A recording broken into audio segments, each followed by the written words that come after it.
Good evening, guys. Good evening, Alan. Good to How see you you doing? again. Yeah, you too, mate. I see on YouTube popped in before 4 minutes before 6, so that was a while ago. And Fire Dr. Ninja Turtle. Good to see you again, Daryl. We wait a couple of more minutes and see if there will be more people who joining us. Yeah, so you were saying it's quite warm in Sweden just now. It's not so warm Yeah, in Scotland at the moment, but the south of England is definitely still getting a bit of a heat wave, I think. yeah, And yeah, we're just not used to it, I don't think. Sleeping in the heat, it's terrible. it's terrible. You're just laying all night and sweating.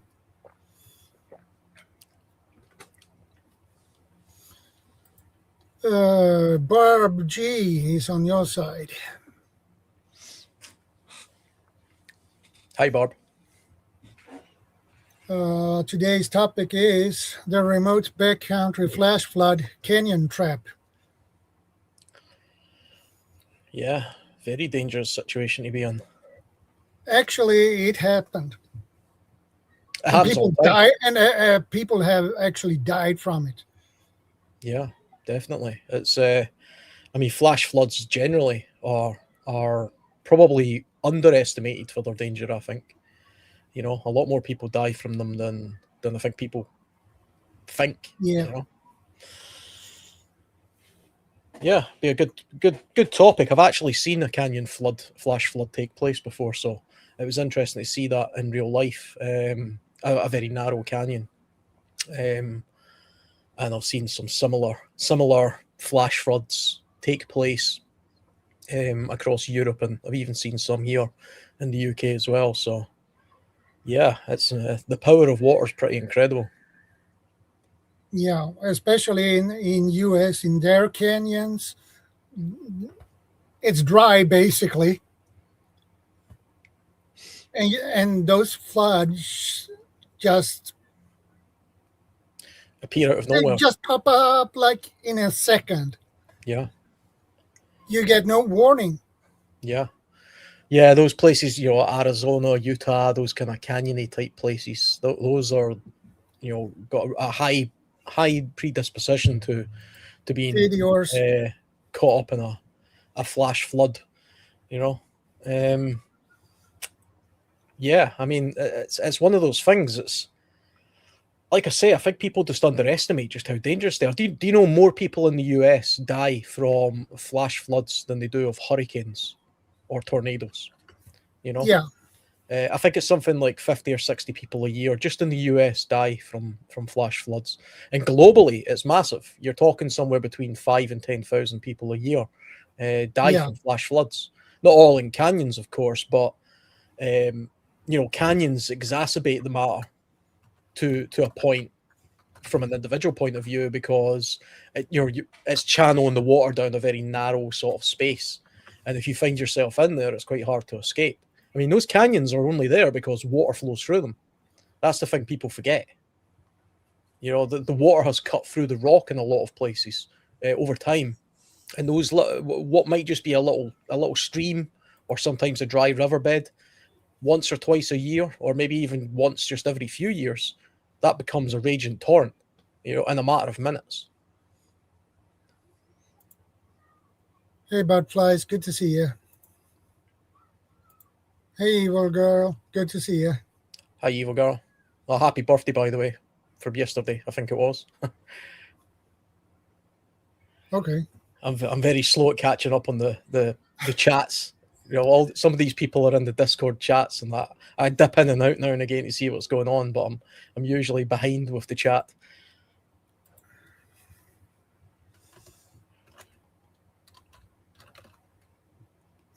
Yeah, I sent the link to yours to your IG, so yeah, he got it, so that's good.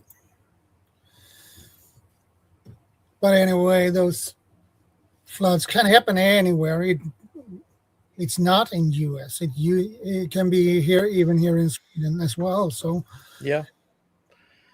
Yeah, I mean, I think, the majority of flash flooding happens in Southeast Asia.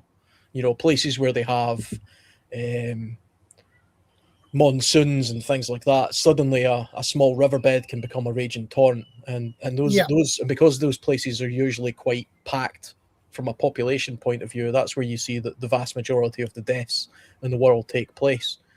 But places with these very deep canyons, like in the US or a few places in Europe, they've got them in Spain. I've seen one take place in Spain. They've got a couple in Italy, and those kind of narrow canyons or gorges, which lots of places like Sweden, the UK, and other places in Europe have got those. The water can suddenly, just appear out of nowhere, like you say. It's not like a gradual rising of the water. It can sometimes just be like an absolute torrent. it Um, comes all at once at the same time. yeah, absolutely. And it's Yeah, not just what you were it's not really just the describing water. is they have this is mostly out in like the desert regions of the U.S. Yeah. But what you're describing is called an arroyo. What do they call it? It's an arroyo. Right. Is that just a word that I forget? describes Like I it? said, I forget what the. I know it's Spanish. I'm not sure if it's like Spanish for like rapid river or something like that. But yeah, what you're describing is an arroyo. The old place I used to live out in Colorado. So I used to live out in the eastern plains of Colorado. I lived on what was called 100-year floodplain, and we would get those. We would get like those monsoon rains out there, where we just like one moment ground's dry, and the next moment we got standing water. In fact, we got like a rushing torrent of water. I mean, there were a few times, even when I was a kid, when I was like 8 years old, I remember when we had some massive. I'm surprised we didn't get any floods. I'm not going to lie, but like we had some like massive rains that were just overfilling all the bar ditches alongside the roads. In fact, even washed out some of people, like the neighbors' driveways. That's how bad it was. But yeah, no, yeah, flash floods. It's probably some of the most, I guess, under respected, under least understood type hazard, as far as the general public at large. You got people that think that, they see a little bit of water rushing across, the top the top of the water surface might seem a bit placid, but underneath the current, there's a little bit of an undertow. And like, what is it like? It takes like something like only 6 inches of rushing water to knock somebody off their feet. 6 inches. That's approximately 15 centimeters for anybody else that doesn't use freedom units. Yeah. And it takes approximately 12 to 18 inches of rushing water to wash either a car, a pickup truck, or a small SUV off of the road, off the surface of the road, actually carry it away. That is not much water to do that. Yeah. I mean, a couple of feet of water will pretty Yeah. much move anything. I mean, just 2 feet of moving water will move a building. It'll move a semi. It'll move anything. Water's quite an impressive force, and it's not just the water itself. The thing about flash floodings is things get carried in water. Yeah. So you've got debris. Branches and rocks and debris and all that kind of stuff, and that can become, in some cases, just as much as a hazard. I think we have some videos. I've seen some videos over there in England where it's like there were some towns over there, like just what we would refer to as like the downtown, city center of a small town. I'm watching these towns that they're getting turned into a violent version of Venice, Italy, in like a moment's notice. Yeah. I mean, it definitely happens, and there's lots of reasons probably why. I mean, a lot of those towns, they've experienced flooding before, but I mean, there's an argument to say that it's probably getting worse now because, one, the urbanization of our towns. There's more concrete. There's there's less places for the water to go. It ends up just running off into like one big area and all gets funneled down into a small stream or something. So the drainage becomes a bit of a problem. Folk. There's a lot less farm fields and stuff like that, and growth, natural growth that can withstand a lot of the flooding. You know, we don't really have much in the way of like beavers and things controlling our waterways like we once did back in the day. And of course, you'll always get people who mention sort of global warming, where whenever the weather does something that's not perfectly what they expect it to be, you know, they attribute that to global warming, which, you know, may or may not be the case. But, you know, we definitely get wetter winters in the UK. That's what's been observed. Hey, over Verna, the past good to see you, man. years. And most people, by the way, most people in flash floods tend to die in cars, from what I understand. Yep. That's exactly what it is over here. That's where they find most of the flood victims, the drownings. Hell, I watched a video on Instagram a couple of years ago. This guy, he had a lifted up SUV. I don't remember what it was. I don't know if it was like a Toyota Land Cruiser, what it was. You know, he has snorkel on it and everything. Got big beefy tires. Got some good ground clearance, but there are people that were already smart enough. They stopped in the middle of the road. I don't know if this was in South America or where the hell this was at, but everybody had stopped in the middle of the road, stopped their pickup trucks, stopped their cars in the middle of the road. They weren't crossing where this, you know, torrent of water had already formed, was just violently rushed across the road surface.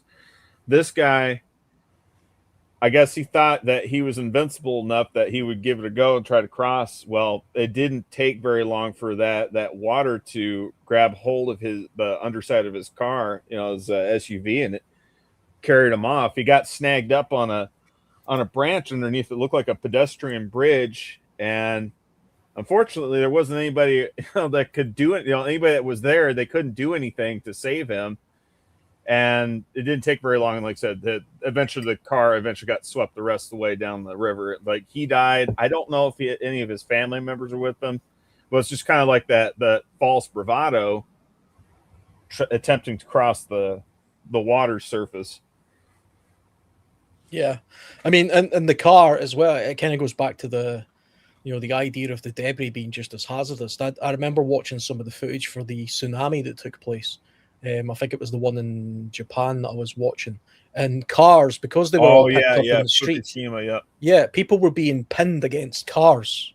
You know, the car moved and they were getting pinned against them. And so, you know, when you think about the massive floating heavy object of a car banging into you, you know, if you're in the water, I mean, you can see why so many people get injured or die in these kind of situations. And just like all flood waters, it kind of, you end up with like a pile of debris into one area, and it just all piles up, and that in itself becomes a bit of a dam, and then that can burst and become more of a deluge. And you know, it's a horrendous situation when you watch some of these videos, or when you see bridges. You know, you ever see like cars floating down a river and it hits a bridge, and it just gets torn apart and ripped right underneath. I've seen houses floating down rivers and doing exactly what you're describing. Yeah. I mean, flash floods, they do happen generally worldwide, and we do get them in the UK. We don't really have, I wouldn't say they're not as dangerous as in, you know, the large, you know, Southeast Asia or even the United States. I think it's only like maybe 10 or 20 deaths are attributed towards flooding of some description in the UK. I might be wrong with those numbers. And I know in the US it's about 50 or 60.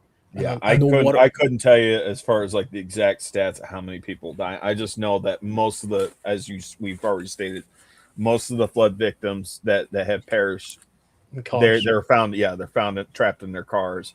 And the bad thing about being trapped in the car is like the water doesn't even have to come up all the way over the top of your car. It just needs to rise high enough to put enough positive pressure on the exterior of your car to prevent you from being able to open up your doors to get out. Yeah. I mean, somebody asking the question about how would a motorbike do in a flood? I ride motorbikes, I ride adventure bikes, and some of what I do is we cross fords. You know, we deliberately cross, you know, rivers and things like that. It's tricky. It's tricky to do it on a bike, to be honest, especially if there's a little bit of rough ground. And I wouldn't say they fare any better than cars. Yeah, I was gonna say I'm just, you know, I don't ride motorbikes. I've never ridden a motor. You know, like I've ridden them. I've ridden one motorcycle once in my life. I really don't. I don't know. It's just not my thing. But I would just advise anybody, you know, unless it's like you said, like it's a Ford, a known Ford to cross. Yeah. I would avoid crossing any moving water. I would avoid crossing any standing water that just suddenly appeared overnight, because you don't know. Because like I was saying, the surface of the water could be placid, could have the appearance of being placid, but you don't know if there's some kind of an undertow, some kind of a undercurrent, because it, like I said, it literally does not take much water to sweep a vehicle away. It just has to make the bottom side of that vehicle just buoyant enough that it lifts the tires off the surface of the road or the ground wherever you're driving on, and then you lose all control. Yeah. I mean, that's the thing with when it comes to motor vehicles and water. Typically, you don't want water to go above the exhaust pipe, because you can end up putting, you know, carbon you can monoxide. draw, not just that, you can draw water in through the exhaust, and Yeah. that's what will cause the vehicle to stall and cause you know, engine problems and things like that. So vehicles that have got, you know, snorkels and things, they've been retrofitted, you know, so that, you know, the air intakes and things like that are changed and things are sealed, so you can go in some cases as high as the snorkel in the vehicle. A motorcycle hasn't got that, so you can't actually go very deep. But I've been up to my waist on a motorcycle before in water, which isn't sensible. You know, I didn't deliberately do that. It was kind of like what you're talking about there. Is Right. I was on an area that is a known ford, so we knew it was a river crossing, but it was only a very narrow pass. And because you can't see under the water, because I slightly veered off the track, it suddenly went into like a dip. Yeah. And, you know, I found myself in much more water than I would have preferred to be in. And I'd managed to get out of that, but I did some electrical damage to the bike after that I had to. I'm surprised you didn't hydrolock it. Well, I was very lucky actually, because I was going at a decent speed. I kept it in first gear, and I managed to get all the way through. It was relatively short crossing, but I was pretty much up to my waist. The bike got fully submerged. A friend of mine actually fell when he attempted his crossing, so his bike got fully submerged as well. We got it back out and we managed to dry it off, and with a bit of at the side road jiggery pokery, we managed to get both bikes up and running again. But, you know, there was some permanent electrical damage to my bike that I had to sort.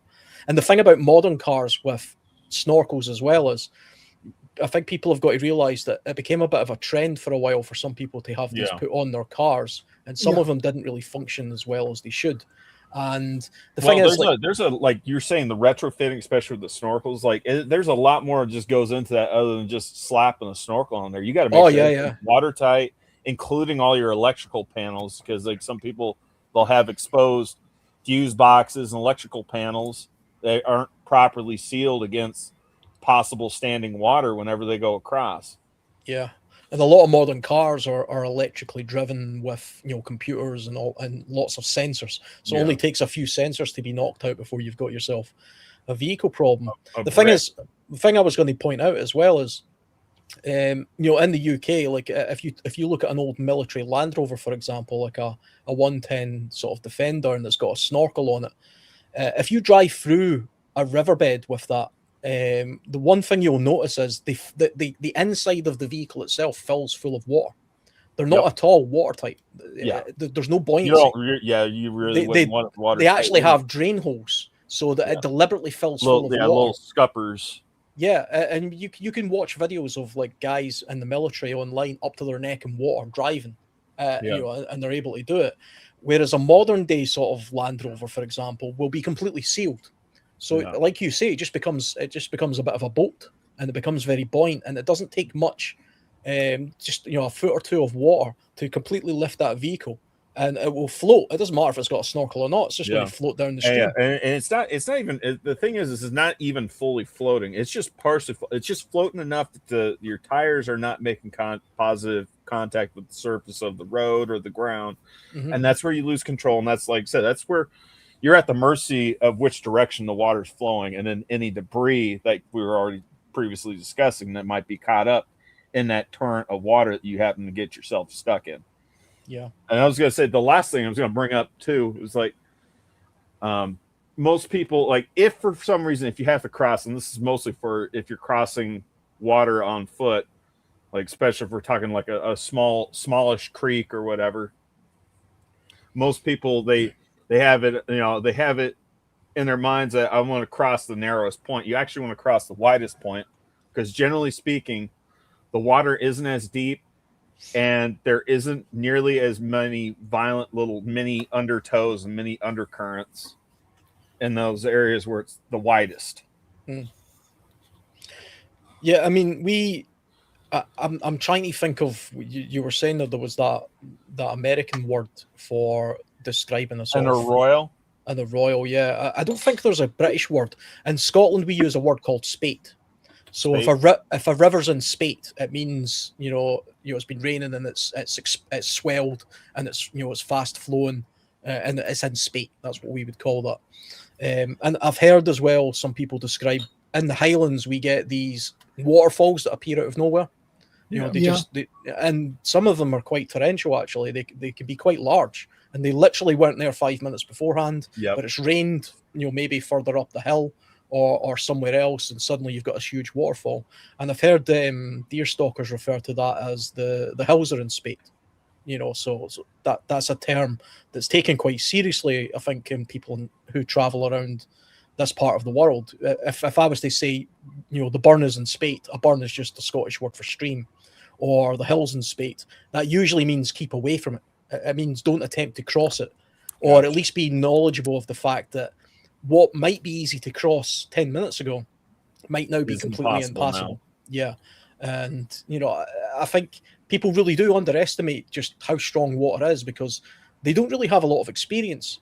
Yeah. People go to a swimming pool and they think, well, I'm up to my waist in water, I can feel it, but it's not moving. Yeah, it's not moving. You're not feeling it. And the other thing too is like, all right, I can't, anybody who's better at math than I am, they'll have to translate it to metric for me, but 1 US gallon of water is approximately 8.3 pounds. And, just imagine, like all that's moving, so in order for, in a given area for water to be 6 inches high, 6 to 12 inches high and rushing, I mean, you got to think there's hundreds, thousands of gallons moving across. So, multiply that 8.3 times however many thousands or however many hundreds of thousands of gallons. And that's how much weight your 200-pound body or your 150-pound body is fighting. Because like I said, it's nothing like being in the shallow end of a swimming pool. Yeah. I mean, isn't 1 gallon, 1 gallon is 4.5 liters, which is 4.5 kilo. Yeah. I thought 1 gallon was like 3.78 liters. A US gallon's different from a European gallon. Okay. Yeah. Well, I said US gallon. Sorry about that. Yeah. No, I mean, yeah. That was the British gallon. Okay. Yeah, the proper one then. So, yeah, I mean, I remember hearing something like a cubic meter of water is basically a ton. I'm not sure about that. I need to look that up, but... 1 cubic meter is 1,000 liter water. Yeah, so that's, I mean, 1 ton. It's I challenge anybody to try and move anything with a ton. Feel the weight of that, and imagine you've got that much water pushing against the door of a car that you're trapped inside. You're never pushing that car over. And that's what I was saying. Like, it doesn't even have to reach all the way up to the top of the door. It could just get halfway or even a third of the way up the door, and you won't be able to open that door because it's putting enough positive pressure on the outside. Because you get essentially at the point in time you got negative pressure on the inside. You're not fighting that. Yeah. I mean, Your best bet is to either window and you get out that way. Or That's if you the got only one of possibility. those emergency hammers to break glass with, which Yeah. many people don't. I can definitely tell you I don't have one. I probably Yeah. should get one, but I I don't think have I've actually got one of those lying around. I have one in my car, and so Yeah, I've got a few of those lying around, and I've put one in each of the cars. That's a good thing to have in a car, anyway. Not just from flash flooding, Yeah, but yeah. if you go off a pier or a jetty and you find yourself in water, you won't be able to open that You don't door even very have to easily. be. You don't even have to be trapped in water, though. You could find yourself trapped Upside down, yeah. mangled vehicle from a bad accident. You gotta get out. You gotta extract yourself, self rescue. But what was I gonna say? Flash floods are actually worse in areas where they experience droughts than they are in areas where they get regular rainfall, because the soil is a little bit more compacted, and so there isn't as much, I guess, spaces in the, like voids in the ground where the water once was. The soil isn't as porous, it isn't as opened up when it's like extremely sun baked and extremely dry.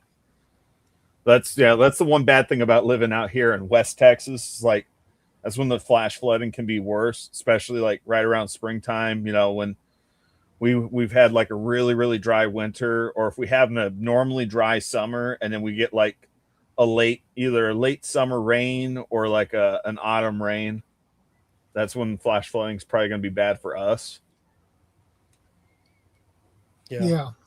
Somebody asking about how you would modify a car to be able to control in when flooding, or to make it more controllable, I suppose. I mean, the thing is, there's not a lot you can do. I have seen, if I lived in a place, if I lived in the Australian outback, for example, where every year there was flooding taking place, and I was crossing a lot of streams, I was crossing a lot of fords or something like that, then I would do everything I could to modify my vehicle to suit that situation. I would have a snorkel properly fitted.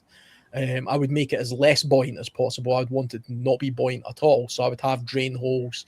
I would have a means to be able to easily get the water out.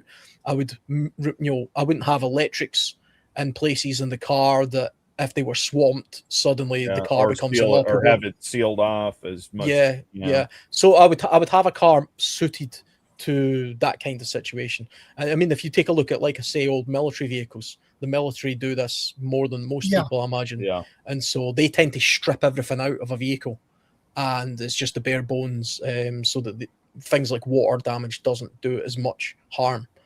But you don't need a lot of water in your oil to blow a head gasket, or a lot of water in your fuel to wreck your car. Yeah, it's a hydrolock it. Yeah, I mean, cars generally are just not designed to be a mound of water. I mean, that's not what they're for.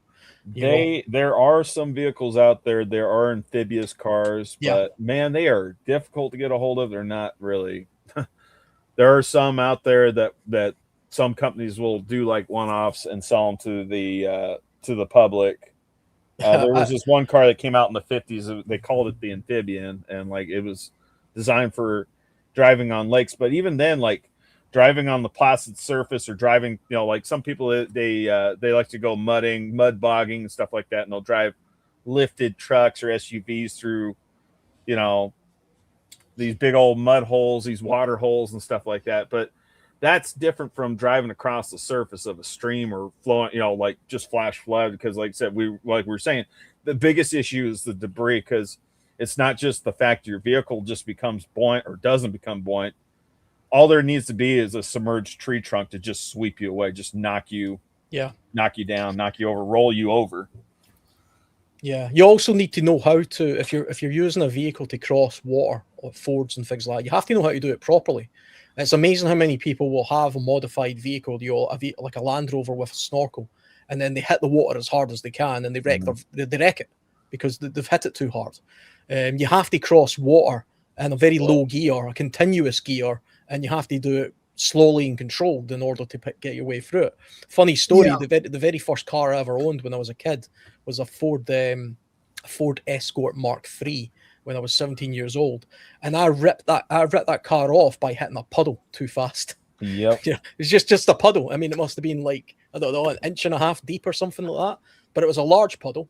And because I went through the puddle thing, showing off with my friends in my car, the water went up through the engine intake. and the intake, and Yeah. I ripped that car off with a puddle. I didn't wreck my Chevy Sonic, but I did get a little bit of water in the intake when I splashed through a puddle over here in Texas. Over here in Lubbock, they don't have good storm drains. They don't actually have like a real storm drain infrastructure. It's just they got the roads designed in such a way that everything's sloped and everything flows into like holding ponds on the sides of the roads and in the city parks and stuff like that.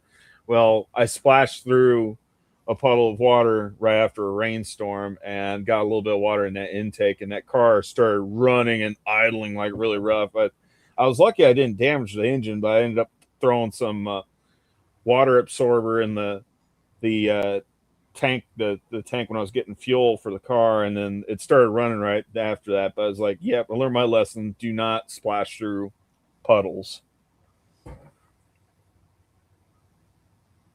Yeah, for sure. I mean, cars and water just don't mix. No.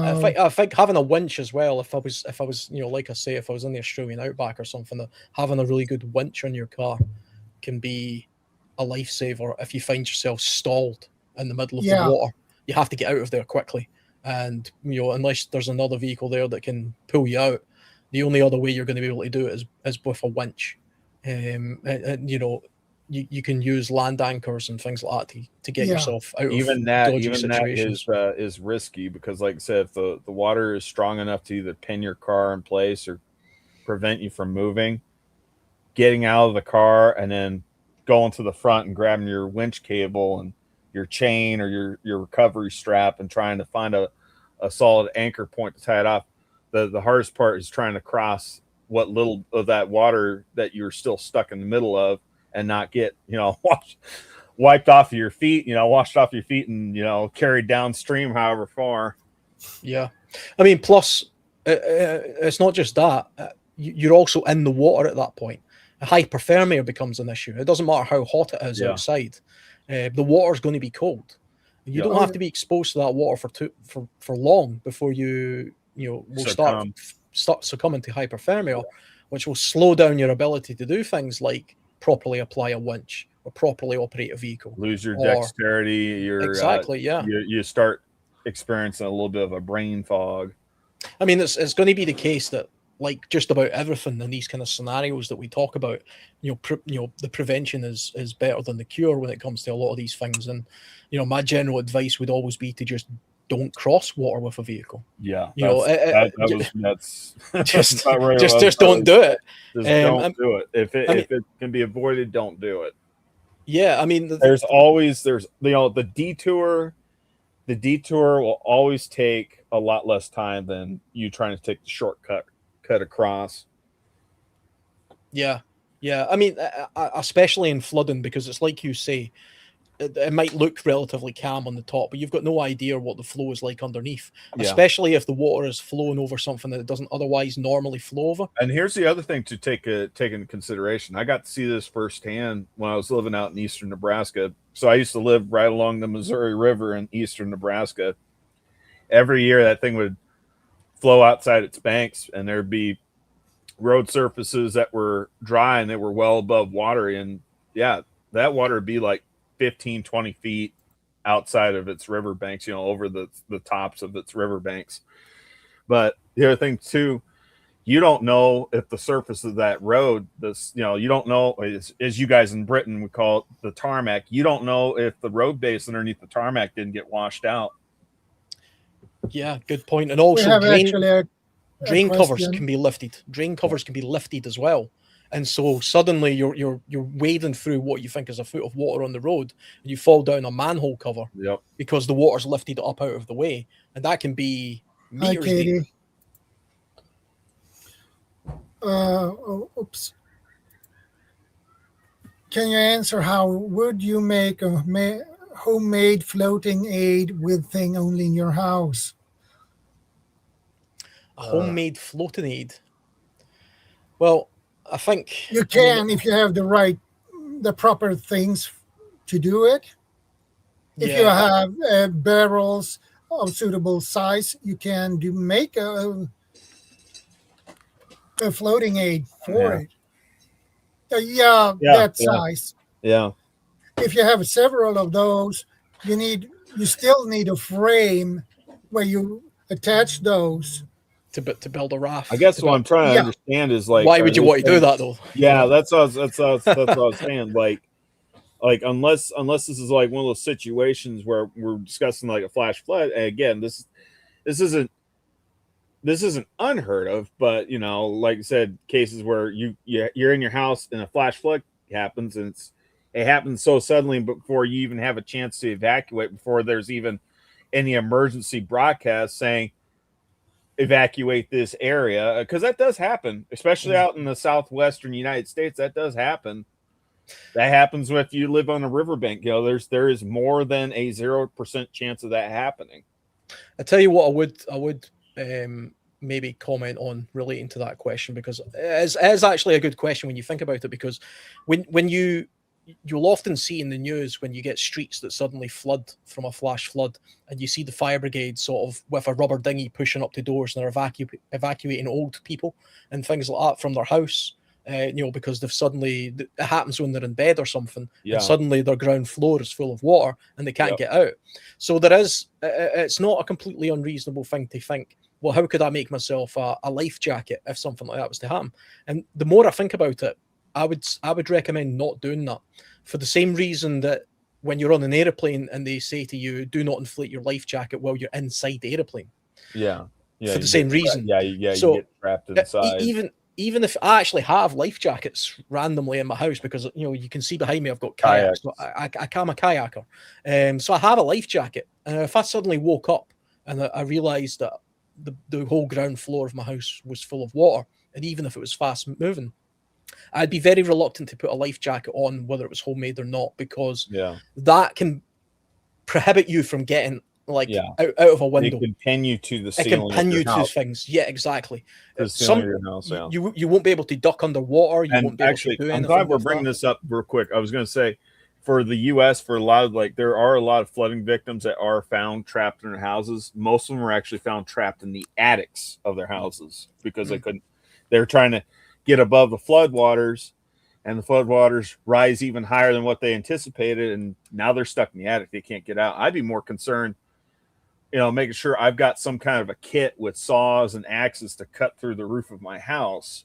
So that way I can at least stand up on top of the roof of my house, so I'm not getting, pinned inside my attic with floodwater.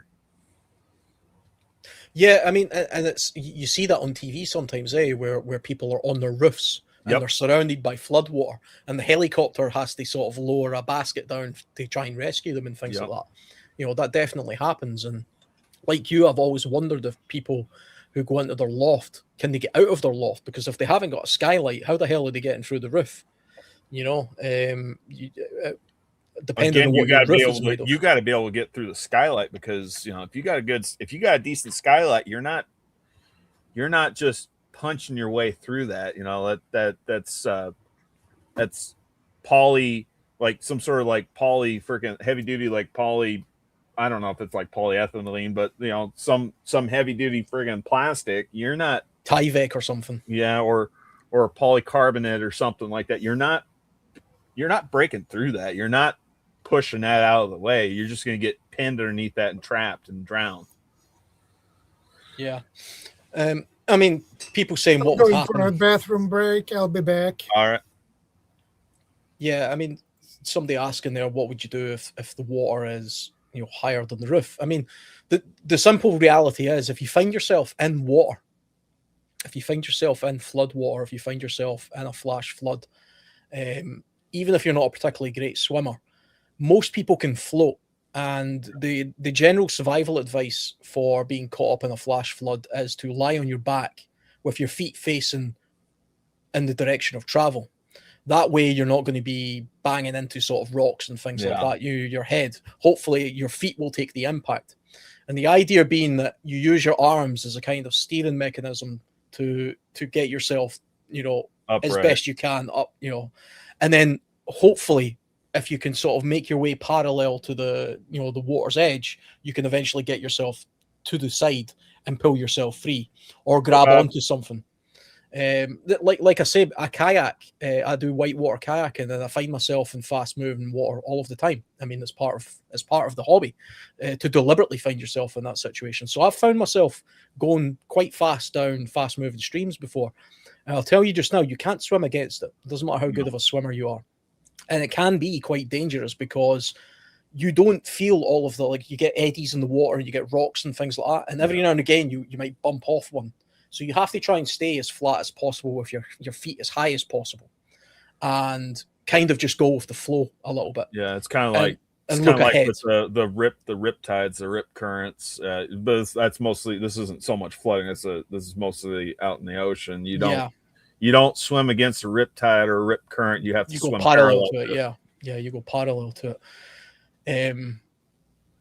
But no, funnily enough, I think some of the advice on that's changed recently. I think they're actually saying you should kind of just allow it to take you out a fair distance, and then once you're out of the rip current, move away from it at that point and move parallel to it. But that's a different subject. I was just randomly, I was reading about that just the other day. But yeah, I mean, if you find yourself in the water, then you have to just be calm, because a lot of people drown because they panic. And they swallow water, and it becomes a sort of that's what causes them the issue.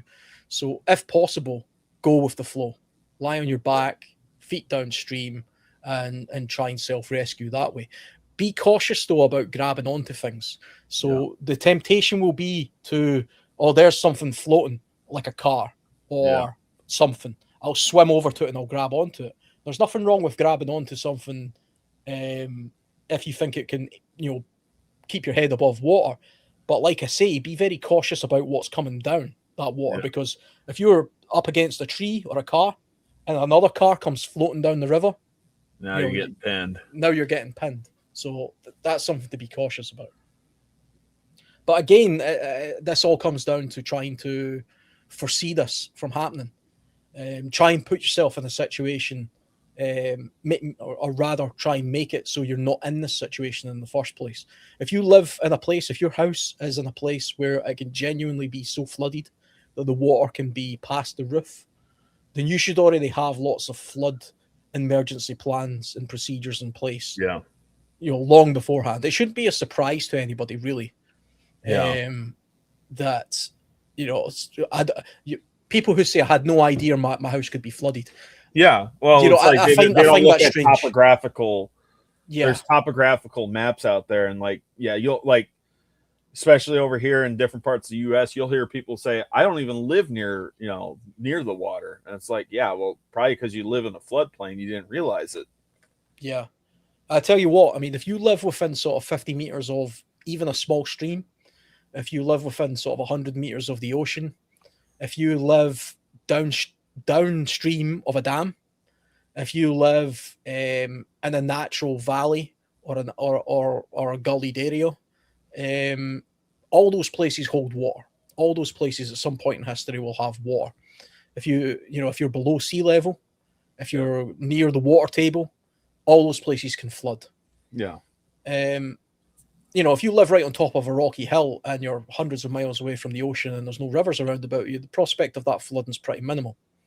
But, there's always the once in a million sort of chance that happens. But I think if you live near water and places like that, there's lots of things you can do to at least future-proof yourself to the possibility of it happening, even if it doesn't happen very often. I mean, there are people who live in places that, this town hasn't flooded in 100 years.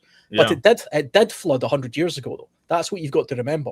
Yeah. And if it did it then, has anything been put in place since then that means that it won't happen again? Or was that simply just because of a weather There's occurrence? some of these towns and cities along the U.S. coast, especially I don't know if that's like in Long Island, New York, but I can definitely tell you for certain in Corpus Christi, Texas, especially along like Padre Island, when they build these houses, like it's standard building code, they are to be built up on stilts. So you'll have like this beachfront house and the garage down below will be underneath these stilts, these piers and everything.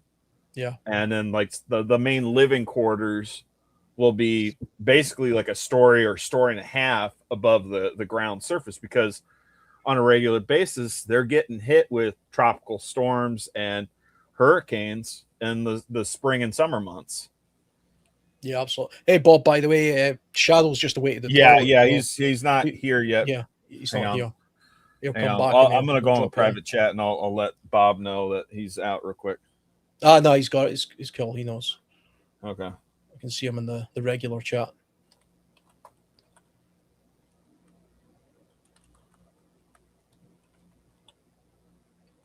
Have you ever seen one of those canyons flood?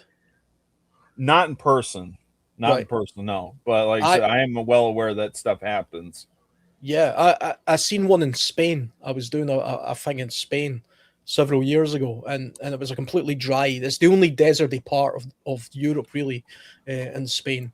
It wasn't a deep canyon. It was like a Hey, small dry riverbed. But I tell you what, we seen like a trickle of water come down it, and the guy I was with said, "Watch Hey, this." In the next 10, 15 minutes, this will be a raging torrent. I guarantee it. And so we hung around and we moved a little bit out of the way and we watched this like water kind of just roll down. And then honestly, 10, 15 minutes later, it was impassable. It was a river. It was a river. It was a muddy river torrent.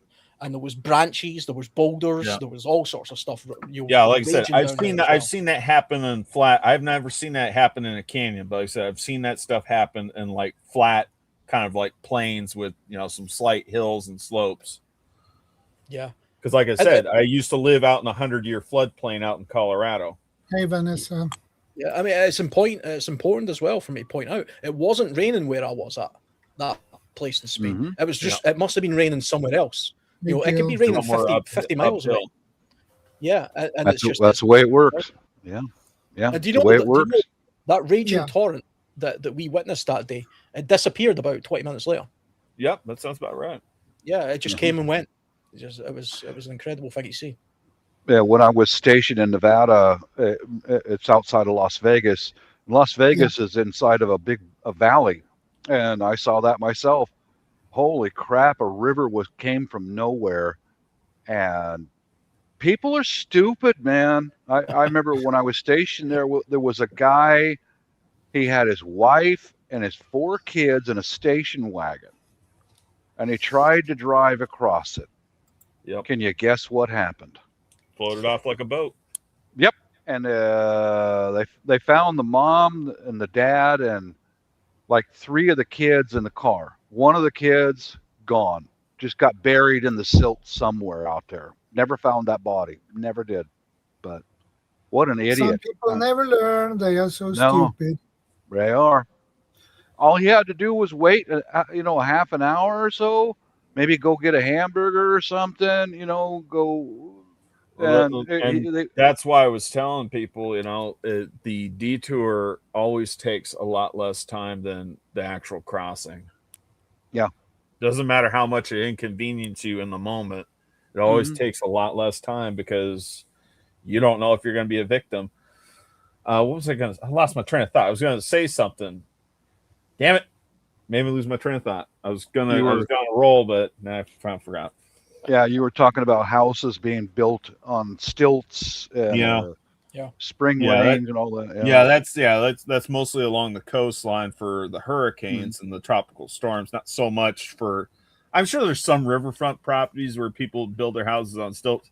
Like I guess if I was crazy enough to own a piece of property alongside a river, especially one that's downstream of a dam, I'd probably be tempted to do the same. We were actually saying that, so Bob, you'll be more knowledgeable about this, as we were actually talking about worldwide flash floods. It's estimated, or the WHO estimates it kills sort of between 5,000 and 10,000 people a year, but mostly in like places like Southeast Asia, Indonesia, places where there's monsoons and stuff like that. See, when you've been in that part of the world, do they do anything with the buildings to mitigate against that, or do they just hope it doesn't happen, or what's the crack there with? Because you'd think that the monsoon season is basically regular, so you'd think they would have okay, we know in the monsoon the water does this generally. Let's not build a house here. That would be Yes, they do. They like over in the Philippines, they have departments in their city government that like soil engineers, etc., and they map out where the floodplains are located. Okay, that's one of the first things they do. Like when we bought our house and our land, my wife used to work for the government, so she knew where to go and looked at the floodplain maps and consulted with the soil engineers and on and on. So they do keep track of this kind of shit. But okay, the Philippines is one set of mountains after another. It's all mountainous, the whole country, or most of it. And um, the bedrock is covered by volcanic ash. All the mountains, it's volcanic ash. And they'll have big slides come down and take out highways, big, massive slides. And You're when they saying mudslide, rebuild, right? yeah, when they rebuild, they do a great job. They really do. Um, Bulkheads with fitted like concrete Islands. blocks. Oh, Yeah, Yeah. and then between the edge of the mountain and the mountainside, they um, really deep canals to usher away the water as it runs down the hillside. And I've watched the progression in 20 years of going to that country, and they've done a lot of research and development on landslides and water control. Yeah, they do monitor it, then they do make corrections. Yeah. Yeah, you see it in some alpine countries in Europe where they have, they've got like basically it's a small stream, but then they have like these huge concrete sort of edges to them, and the Mm-hmm. idea being that landslides or avalanches, I think, which tend to follow the similar routes, will be channeled in one direction, a controlled direction. Yeah. So when you take a look at these sort of storm valleys or storm gullies, as you look at them, they look over the top, because you look at them in the summertime and you think there's just a little trickle of water down there, and they've built this gigantic bloody thing, with concrete either sides and this really heavy duty stone bridge, Mhm. concrete bridge or something. You wonder why they've done it. That's why they've done Yeah. it. And Exactly. there's videos online where you can actually see these things where a landslide has took place, and it's like a torrent of mud and rock and things like that actually then go that's through a it. kitty. A pyroclastic flow is something entirely different. Yeah, well, Yeah. Unless you're thinking about a lahar, but even then, that's I mean, it's similar concept, but like, it's, yeah. Well, I mean, pyroclastic flows are hot. That's hot yeah, rocks, hot gas and ash. hot gas and ash and things Mhm. like you get from volcanoes and stuff. But there's a similar thing that takes place where it's not heated and it isn't a volcano that's done it. It's But it called looks like a lahar. liquid. Yeah, it looks called a lahar. It's Yeah. usually when hot volcanic ash makes contact with the snow on the mountain peak or standing water river, and it turns into a muddy torrent of silt or whatever, volcanic silt and ash. Yeah. Like I remember, I looked into this stuff because like the one thing that fascinates me, I remember seeing images from an old National Geographic's magazine that had to have been issued back in 1980, but it was over the Mount St. Helens eruption. I got to see Yes. Camp Baker for the Weyerhaeuser lumber company, like completely get washed out. I mean, watching these big ass freaking semi truck trailers, these logging trucks, like these are like 100,000 pound semi trucks with logs just getting tossed around like toothpicks from the lahars from that It's true. volcanic eruption. I remember that. I'm in Washington State. I remember watching it on live helicopter footage when it was happening. Holy mama. Yeah. Yeah. Yeah. Oh boy. I remember seeing the Toutle River was affected drastically because all the glaciers and the snow melted in an instant. Yeah. And I remember seeing an entire house still intact Yep. running down the Toutle Smashed River. into the side of the bridge. Yep. Yep. I like I said, I wasn't alive during that time, but that like ever since I seen that when I was a kid, seeing those images in that National Geographic's magazine, like that whole eruption has always fascinated me all the way into adulthood. Just the sheer destruction. But again, like I said, it's not necessarily a flash flood because, like I said, we're discussing a lahar and we're also discussing pyroclastic flows, which are completely different hazards. They're adjacent to flooding, but they're still their own hazard. Yeah. Katie has a question, actually. Mm-hmm. I have a question. How can I escape a flood when I'm lightheaded a lot? You need an escape plan. That's what you need. Yeah. You need to pre-plan your escape route to begin with, because if you've got a predisposition to a particular kind of illness or disability, the worst time to try and figure out how to get out of a place is as it's happening. Yeah. Mm-hmm. So make your plan now is what I would say. If you live in a place where you think there's a possibility of a flash flood, then take note of your escape route. Take note of things like the bridges. Are those bridges likely to still be there in a flash flood, or would they be one of the first things that get washed away because they cross the thing that's likely to be in the path of the flash flood? I mean, one real benefit that you have when it comes to planning a flash flood, as opposed to something like a pyroclastic flow. A pyroclastic flow can happen at any point on the mountain. The mountain can explode at any point, and then the flow can happen from what happens after that.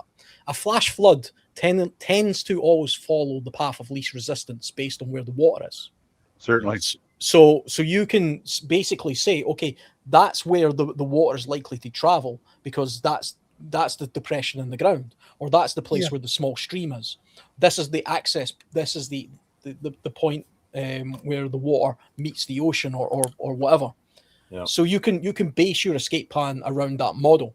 If you live in a town that has a stream or a river, at the bottom of it, and you think flooding is a possibility, make sure that your plan involves going the other way.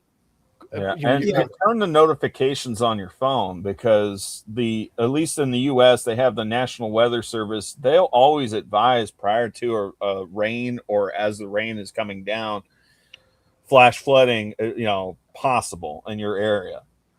Pay attention to that stuff, and and you already discussed too, there are, like I said, you can go online and look up topographical maps of your exact area and figure out exactly where you sit as far as, your actual elevation, in conjunction with anything else nearby. Yeah, you can also dig up a little bit of historical records of previous floods. Floods that have happened in the past. And worst case scenario, like I said, for those people, like I said, that were caught and they were caught inside their attics and drowned. Like I said, it might be advisable that you stash some saws and some axes so you can cut your way through your roof if the waters are going to get that high and that quick.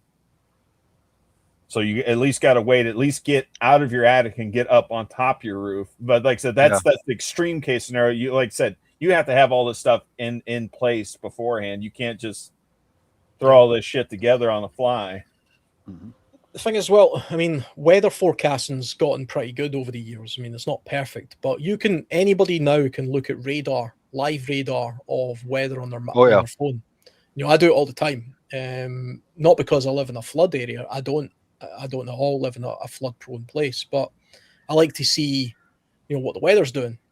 And you can get quite good at taking a look at the radar of heavy rain, and you can see roughly to the hour when that rain is likely to take place and whether it's upstream of where you're at.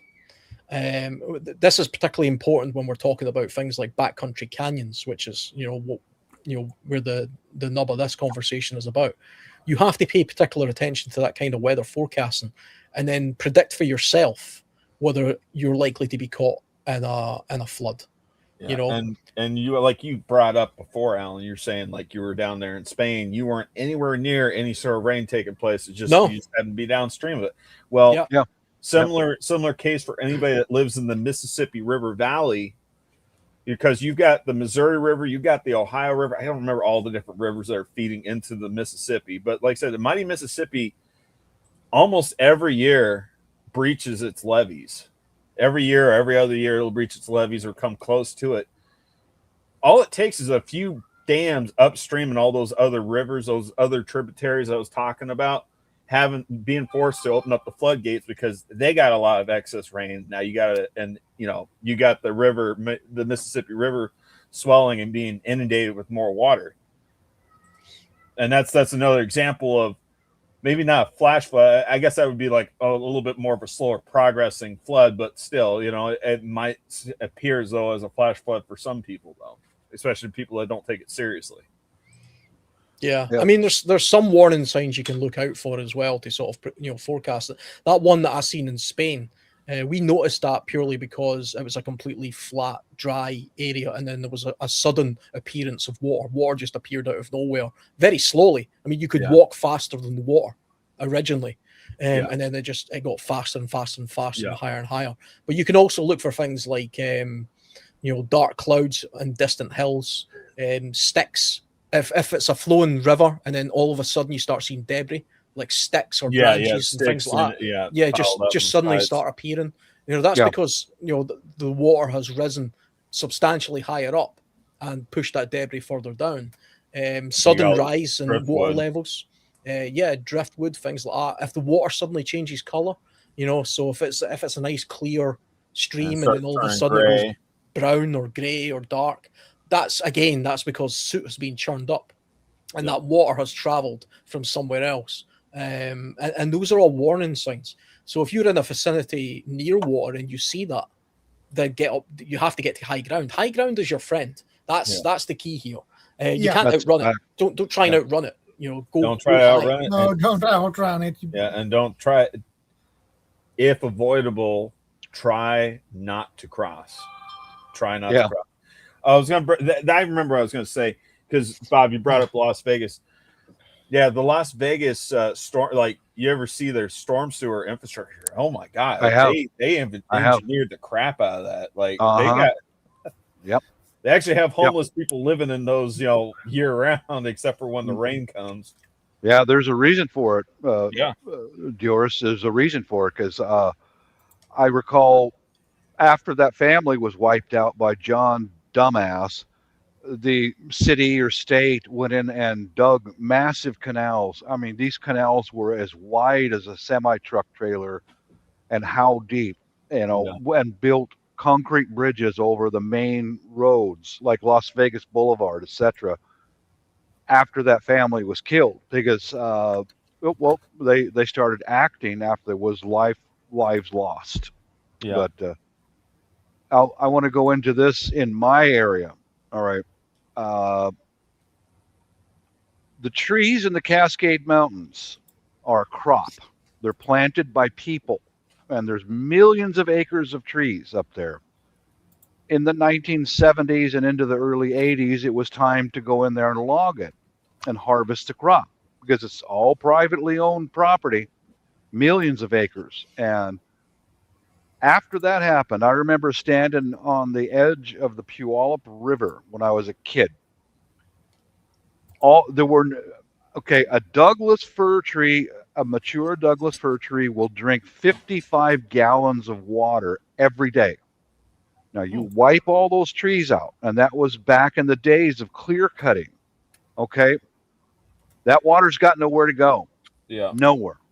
And I remember on the edge of the Puyallup River watching entire trees, 100-foot tall trees ripping down that river because there was nothing to slow the water down. Absolutely nothing.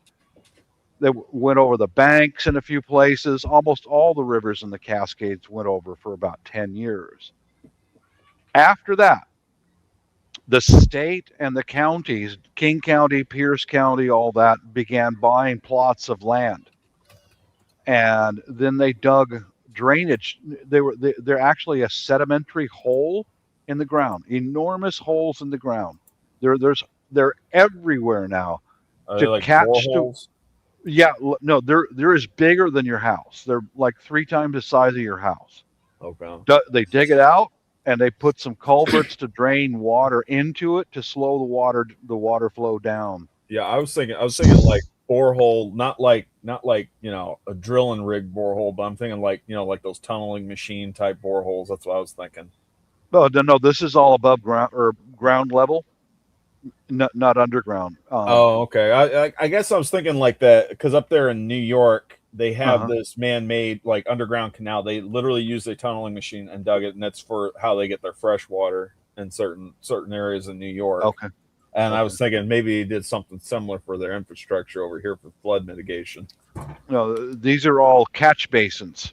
Okay. Example is when a supermarket locally went in, it was installed.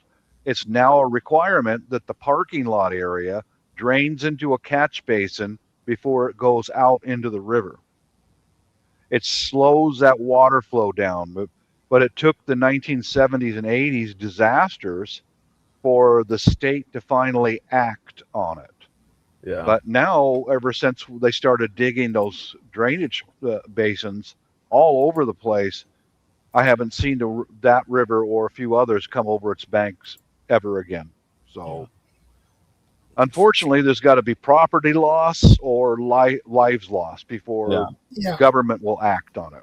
And like I was saying over here, they got a series of like retention ponds for their flood control over here in Lubbock. Hey, good to see you. It's a kind of slow the water down. Those retention ponds. I noticed them in new build housing estates over here in the UK when they build a whole. They build like a whole development full of houses. They have like a big dugout area with a drain, and it usually hasn't got any water in it. But I think the thinking is that if it rains, that's kind of where because the sun goes to. It'll channel downhill on the paved surfaces, your tarmac, your parking lots, or as you guys call it, the car parks, into that drainage basin. I've seen exactly as well what it is. I've seen I was in LA a few years ago, and they have these gigantic sort of, they almost look like a roadway.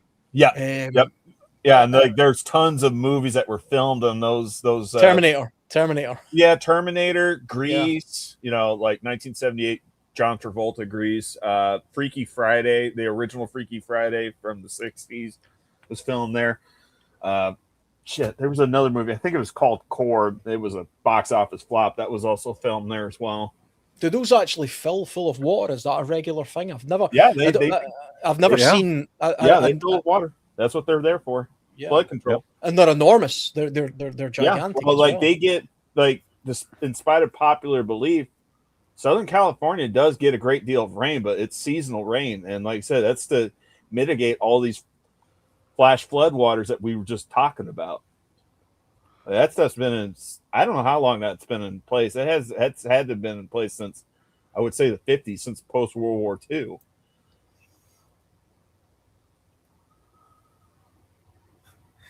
Purple Ariel says it's like watching the news when there's a storm and the folk take their kids to the beach and they are filming the storm. I feel like shouting at the TV, "Move, you fools!" Yeah. You're just asking for trouble. Darwinism. Darwinism. You got the same people out in the Midwest and in the tornado alleys. They're out there.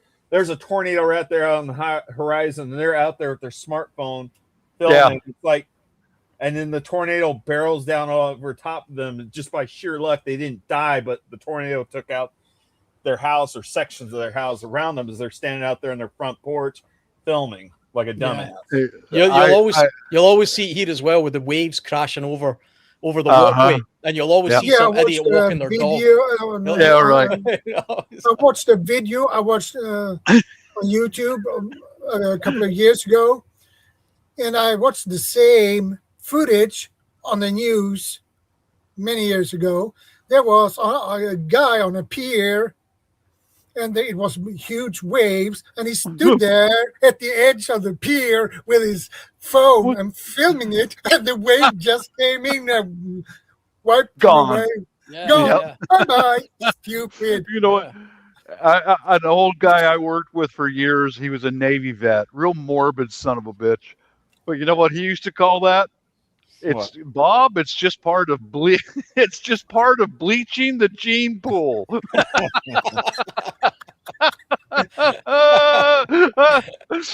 Well, it's just bleaching the gene pool. Yeah, like it's one thing if you don't know, because no one taught you, or you never got to learn. But it's another thing to just being ignorant of the fact, and deliberately putting yourself in harm's way. Do you know what I think a lot of that is though? When you see people do things like they False stand bravado. on piers. Well, not just that, but you see people do things like stand on piers when there's huge waves, or you'll see people stand next to river or on bridges as huge torrents of water is rushing underneath it. It's because people have separated themselves so much from nature.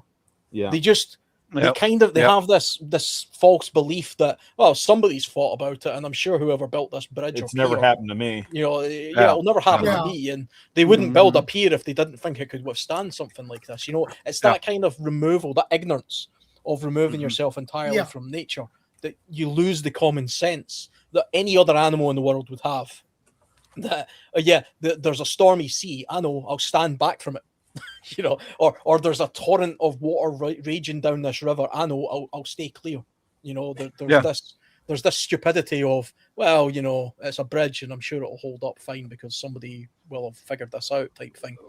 That's separation from nature. One early tell of some place to leave is when you see the wildlife leave. If you see the flocks of the birds are flying away from something, and wildlife or pets getting away from something, deer, things like that, follow them. They know something that I don't know. I'm leaving. Follow the herd. Because I know a tsunami is not really a flash flood, but I saw footage in Thailand of the elephants, the elephants and the dogs and the birds getting out of that area, and the people were like, I think they mentioned that during the 2004 Indonesia earthquake, that tsunami happened late December, it was December 27th, 2004, Boxing Day. It's Boxing Day. Yeah, I was over in the Philippines when that happened, but I was in Nebraska when that happened. When the animals are leaving, follow them. They know something you don't. Yeah. I mean, I think it's like I say, where people sort of separate themselves from nature. Sometimes there is a phenomenon that's just so rare that people wouldn't know about it. And it's funny you guys mentioned the tsunami, because like I've said before, I was in Phuket just a few weeks rather, before that tsunami hit and devastated Phuket. And I was there with a friend, and we actually wanted to stay there over Christmas and New Year. And the tsunami took place, I think, in Boxing Day. So we would have been, probably dead because it happened early in the morning. Yeah. But the thing that gets me about that, now, even way back then, I was still a survival type person. I still pay attention to this kind of stuff. And I always think, well, what would you have done if you were there and you were awake? I probably wouldn't have been because it was too early in the morning. But if I was awake, and the thing that always gets me is, how those images of the ocean going out, and it was all bare. Yeah. Oh yeah, people were going out there just to collect coral, and shells, and whatever. Yeah. But here's the thing: we mock that now with hindsight. Yeah. How many people actually knew that was? There was actually. It's ironic that you mentioned that, because there was one British guy that was on holiday with his family, and he was screaming and yelling to people, "Get to high ground now!" And this was before the waters were coming back violently, and he saved a whole bunch of. I don't know how many people's lives he saved, but he saved the lives of his own family and himself. But he even put himself in a little bit of harm's way, trying to warn the locals and warn everybody around. Get to high ground immediately. Well, do you know, the reason I bring it up is because it's kind of like a little bit of, I'm almost ashamed as a survival type person to admit this, but I didn't know that. I didn't know that was a phenomenon. And I actually think I wouldn't have known that either, but I was also if I was there and if I seen the beach suddenly empty of water, I think because I'm a kind of curious person, and I was about 20. I was 20 years old when that happened. I think I probably would have been one of those people who wandered out, say, "Check this out." I would have been too, because like I said, I was 13 when all that stuff was going on. I saw a foreign lady. She was somewhere in Thailand. I was in Makati City in the Philippines when that happened. Nothing happened to us, but this lady was getting a massage on the beach, and the ocean was sweeping outwards, and the Thai people recognized something's wrong. And I guess the Thai lady was giving her a massage. Says, "Get your Yeah. children, go now!" Yes, And practically, all the Thai people took off, and they're running like hell. And the tourists were standing there. "Oh, look, Marvin. And then what's happening?" And the Thais who live there, like, "This ain't normal. Get the hell out of here." Yeah, I And mean, that there were that countless lady, cases where yeah, people they only survived by mere chance because they happened to get pinned against something oh yeah. by the Oh. waters rushing back in. Oh, dude, what I witnessed on the nightly news when I was in the Philippines when that happened. Overseas, they don't filter their news. They don't filter it. It's as it happens, as raw Uncensored, footage. unblurred.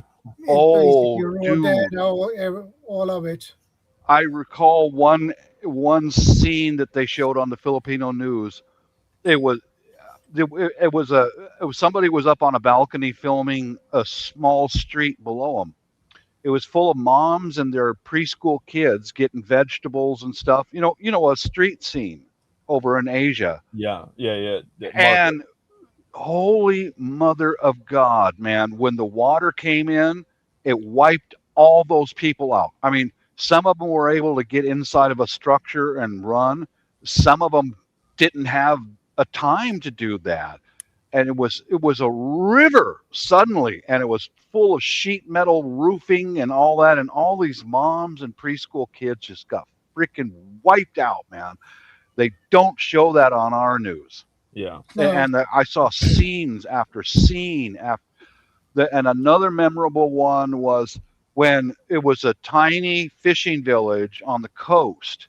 It was gone. Oh, yeah. And the few survivors were able to get a truck and a chainsaw fixed.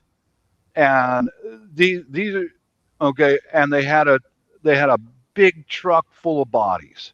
That's their families. That's their neighbors. And they had to get a chainsaw and cut up firewood, and they were having to burn their family members.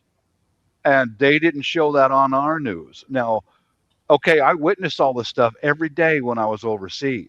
And I came back home, and the Americans were like, "Oh, yeah, I heard something." I was like, "Dude, our news only showed an old couple hanging onto a fucking pole and getting swept away. That's all they showed us. Yeah. That's it." That is how we do it in the West.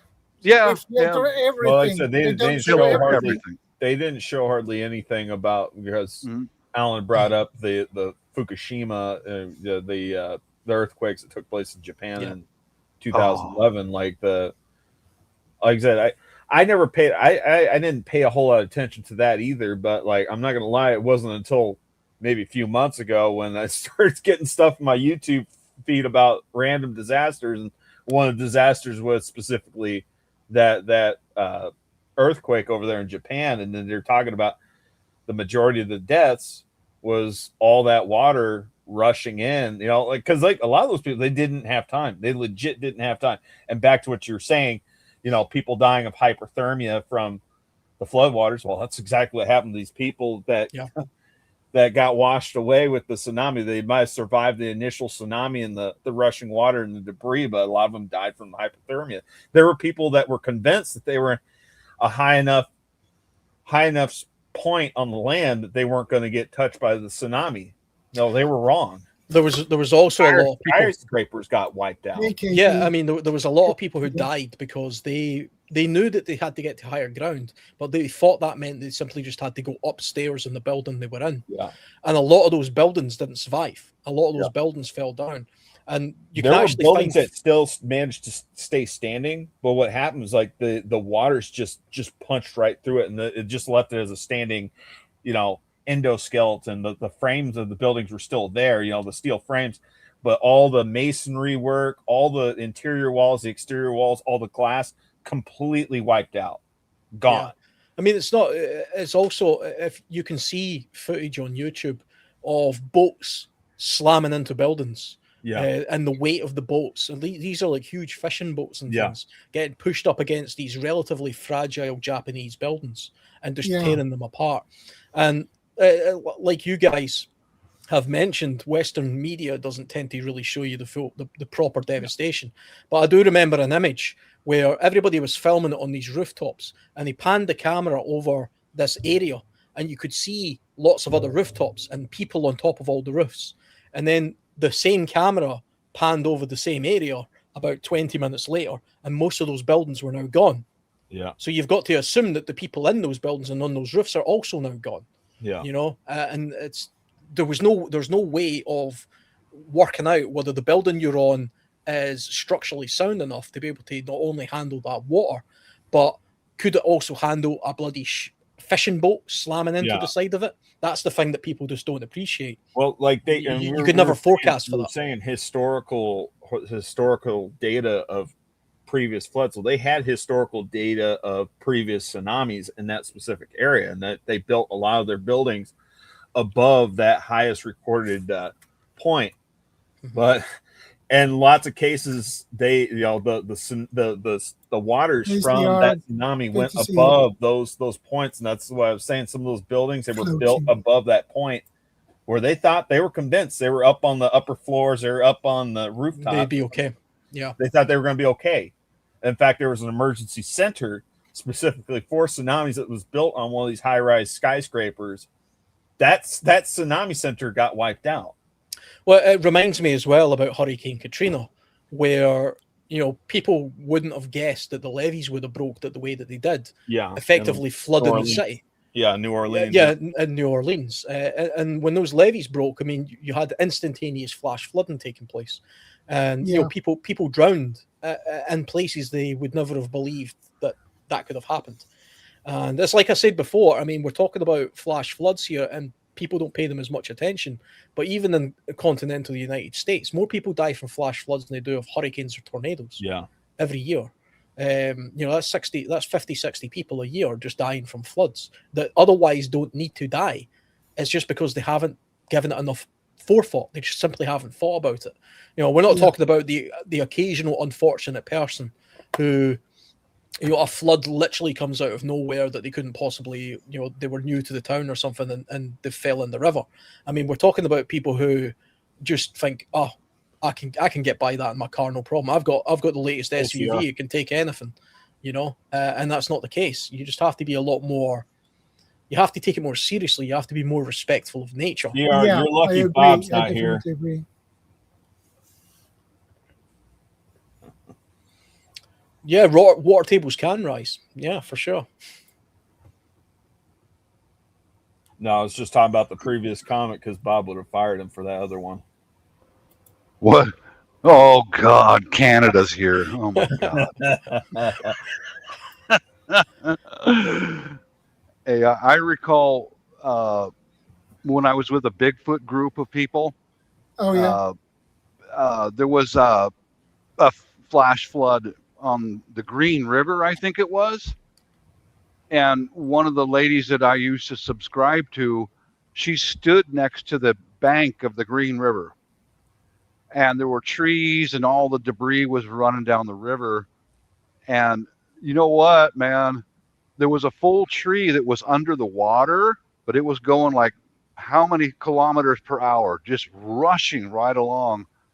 And this whole alder tree came up out of the water, straight up in the air, and it damn near took her out. Just that quick. Whoom! You got a whole tree coming straight at her, and she dodged and missed it. So if get away from it, just get away from the river's edge. But she wanted to get it on YouTube, and well, there's a lesson learned. Get the hell away from it, because a whole tree came down right next to her. It would have took her out. It would have wiped her out. I got a sinking feeling. Okay, I'm going to document this, enter this into the side chat. Strike one. There we go. We're gonna document this.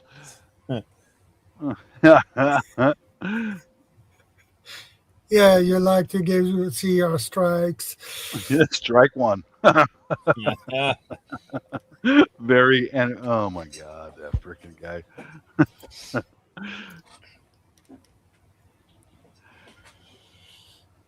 Floodwater moving is very energetic. Yeah, it Yes, it is. is. It is. It has a Especially, lot of power. See, I thought he was going to insert a pun about the stream. oh God, don't encourage him. God damn it. My wife's first career was a civil engineer, and it was something that I had never thought of. Was she was talking about, the flood water is full of soil, and she said, and she knows all that math Asian shit in her Yeah. head, and that increases the weight of the water by so many volume per cubic liters of water, and blah, blah, blah. But anyway, if it's filthy, dirty water, increases the weight of the water substantially. But that was something I never thought of. But Yeah. And then the other thing to take in consideration, okay, outside of like the usual flash floods and like canyons and arroyos and all that we were discussing, but like yeah, the other hazard to take into consideration after the fact, especially for like some massive flooding in a given area, is there's going to be a lot of pollutants, and the water is going to be very dangerous, very toxic, actually be in contact with because of chemicals, pesticides, and most importantly, sewage, raw untreated sewage. Yeah.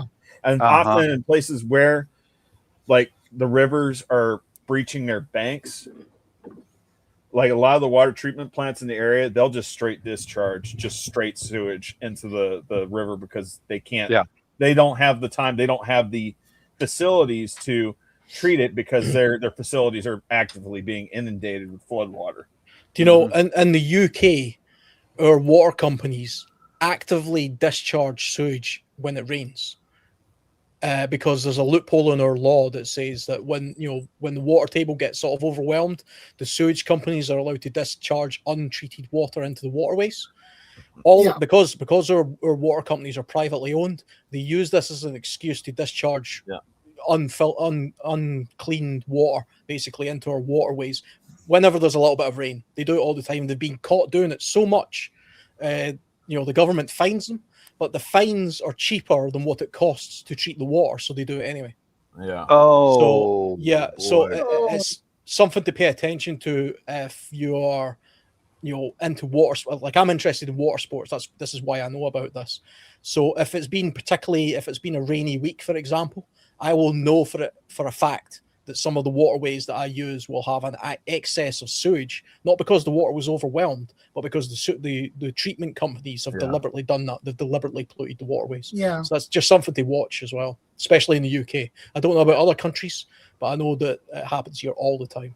Yeah, because like I said, what I was discussing is mostly in the U.S., and that's mostly in like areas like the Mississippi River Valley, and like I said, up there in Nebraska, eastern Nebraska along the Missouri. Yeah, like I said, they'd straight up just discharge the sewage straight in the water because there's not a whole lot that can be done at that point in time. The rest of their treatment facilities downstream, and it's actively getting flooded. Yeah. That's the something to consider about that, because if you have an open laceration on your legs and you got to wade across the shallow plot of water, you later on you could be in real trouble. That open sewage, the infection that it can cause, you're in trouble, man. Mm-hmm. Yeah. Plus, I can also, if you've got a small holding or something, or if you've got a garden where you're growing vegetables or you're growing food, or you have water butts or something like that, you have to now bear in mind that all of this could now be contaminated. All of this could, there could be runoff going on there as well. So yeah, I mean that's definitely. So the hazard doesn't go away when the flood waters recede, because all that mud, all that standing water that's still left, that's all contaminated water. Yeah, I mean, plus you'll also get when you have exactly. Yeah. I mean, if you live in a small town or something and it's experiencing a particularly bad flood, you're going to have power lines falling, trees falling, energized. So you've got electrical hazards, you've got all sorts of issues going on, and eventually the power will go out because the power companies will probably switch it off deliberately for this very reason. But then when the nighttime comes, or if this happens in winter time, you could be stumbling around in the pitch black trying to work out what's going on, up to your waist in water, try to evacuate. So again, this all comes down to something we always talk about on this podcast is situational awareness. But sometimes situational awareness is about trying to forecast as far ahead of time as possible. And when it comes to flooding, a lot of the time, not all of the time, but a lot of the time, even a flash flood can be predicted, or at least you can forecast it as a possibility. Because again, like I said, have your notifications turned on your phone. Like if you live in the U.S., that we've got the National Weather Service, they will give you notifications if your area is, at risk of experiencing a flash flood as it's starting to rain, severe thunderstorms are moving in the area. I was going to say the other type of flooding I've seen, it's not so much flash flooding. It's more or less like this is like late winter going into early spring. I've seen this a lot out there on the Platte River in Nebraska, where they would experience ice jams on the river where the ice would just dam up along the railroad bridges and the highway bridges, and you'd have water starting to build up and starting to break outside the river banks. That's another consideration, but like I said, that's a very locale specific type of hazard, but I'm sure there other regions in the world that experience something similar. Well, talking about ice, actually, and it's because CR's in the house, I mean, this might be more relevant to him. Yeah. You do get glaciers every now and again that will either a large block of ice will collapse or they will suddenly have a bit of melt go on. And this can cause some horrendous flash floods. I think it was only relatively recently, I believe, that the largest recorded wave, I think it was a wave, or maybe the largest, I don't know what you would call it, but basically a glacier collapsed, I think, or it was a glacier had moved the side of a hillside, which caused a landslide, which fell into a type of. That was in Alaska. It might have been Alaska, but it fell into like a fjord, and it caused a gigantic tidal wave. Oh wow! This thing was enormous. I think that's technically. I think that would still be classified as a tsunami because it's. I don't know. Maybe possibly, yeah. I mean, that's a very obviously that's not a very normal occurrence, but I would say, I mean, if you live somewhere like Norway, and you live at the bottom of a fjord, and then further up from there's the possibility of landslides, either from the land or from glaciers or something. You're going to have that as a possibility, or even if you live downstream of a dam, just a normal dam, they can break sometimes. Yeah, they do. Yeah, they don't have to break because, like I said, I lived out in eastern Nebraska. Like I said, we had a dam to the south end of the Missouri. We had a dam on the north end of the Missouri. They would release those floodgates quite often, especially upstream, especially if they were getting too much water, just to avoid the hazard of the dam getting washed out. Sorry. Yeah. Sorry, Bob. And as preppers, that's a lot of us on the panel and the side chat. I've got water purification tablets. I've got more than one way to heat water. I've got a distillery. Get some of that stuff and keep it on hand, keep it safe, and just keep it safe. I've also got water in storage just for any situation where the water might be compromised. It's coming out of my tap. I've got a backup to it. Yeah. And like I said, more than one way to be able to heat water, because you're pretty safe as long as you can bring water up to a hard boil. You're going to be okay, but that's really important. I do believe that a lot of people who are beginning and getting prepared overlook water, because all you got to do is flip the tap up and you got water flowing. Well, yeah. I mean, I think it's all of us that aren't even. It doesn't even have to be prepper. I mean, that's all of us. It's like all of us. The water turns on. It turned on yesterday. It's turning on right now. Who's to say it's still that it shouldn't still be able to turn on tomorrow or whenever. Yeah. What was I going to say? The hardest thing, as far as like I guess in contaminated water situations, since you're bringing this up, the hardest thing to treat for is chemical contamination. You can't Oh, without distillation. That's really the only way you're going to get chemical contaminants out. As far as like biological and viral, yeah, then chemicals and filtration is going to be your best friend. Yeah, I mean, there are some systems, there are some purifier filters, things like the Grail, for example, which is not just a Yeah. filter, it's also a purifier. That actually works better than boiling, because boiling is the go-to method for most things, but all you're really doing Right. is pasteurizing water, Yeah. and kind of like Dior says there, that won't remove things like heavy metals or some No. runoffs from farmland and things like that. Yeah, So you really need fertilizer, you need to chemical. purify that chemically, or with something like the Grail.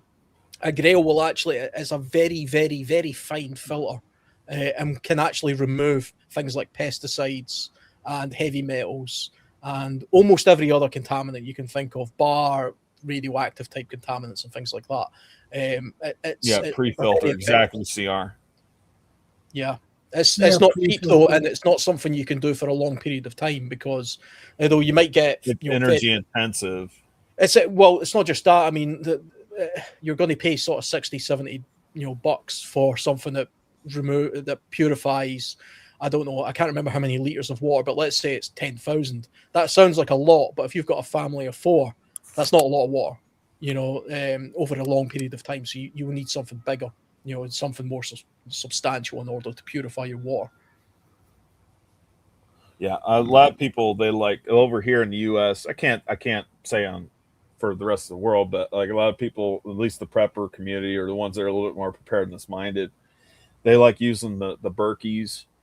I Yeah, personally, they also good filters, but expensive. yeah, well, I like the Alexa Pure Pros because they're actually better than the Berkeys.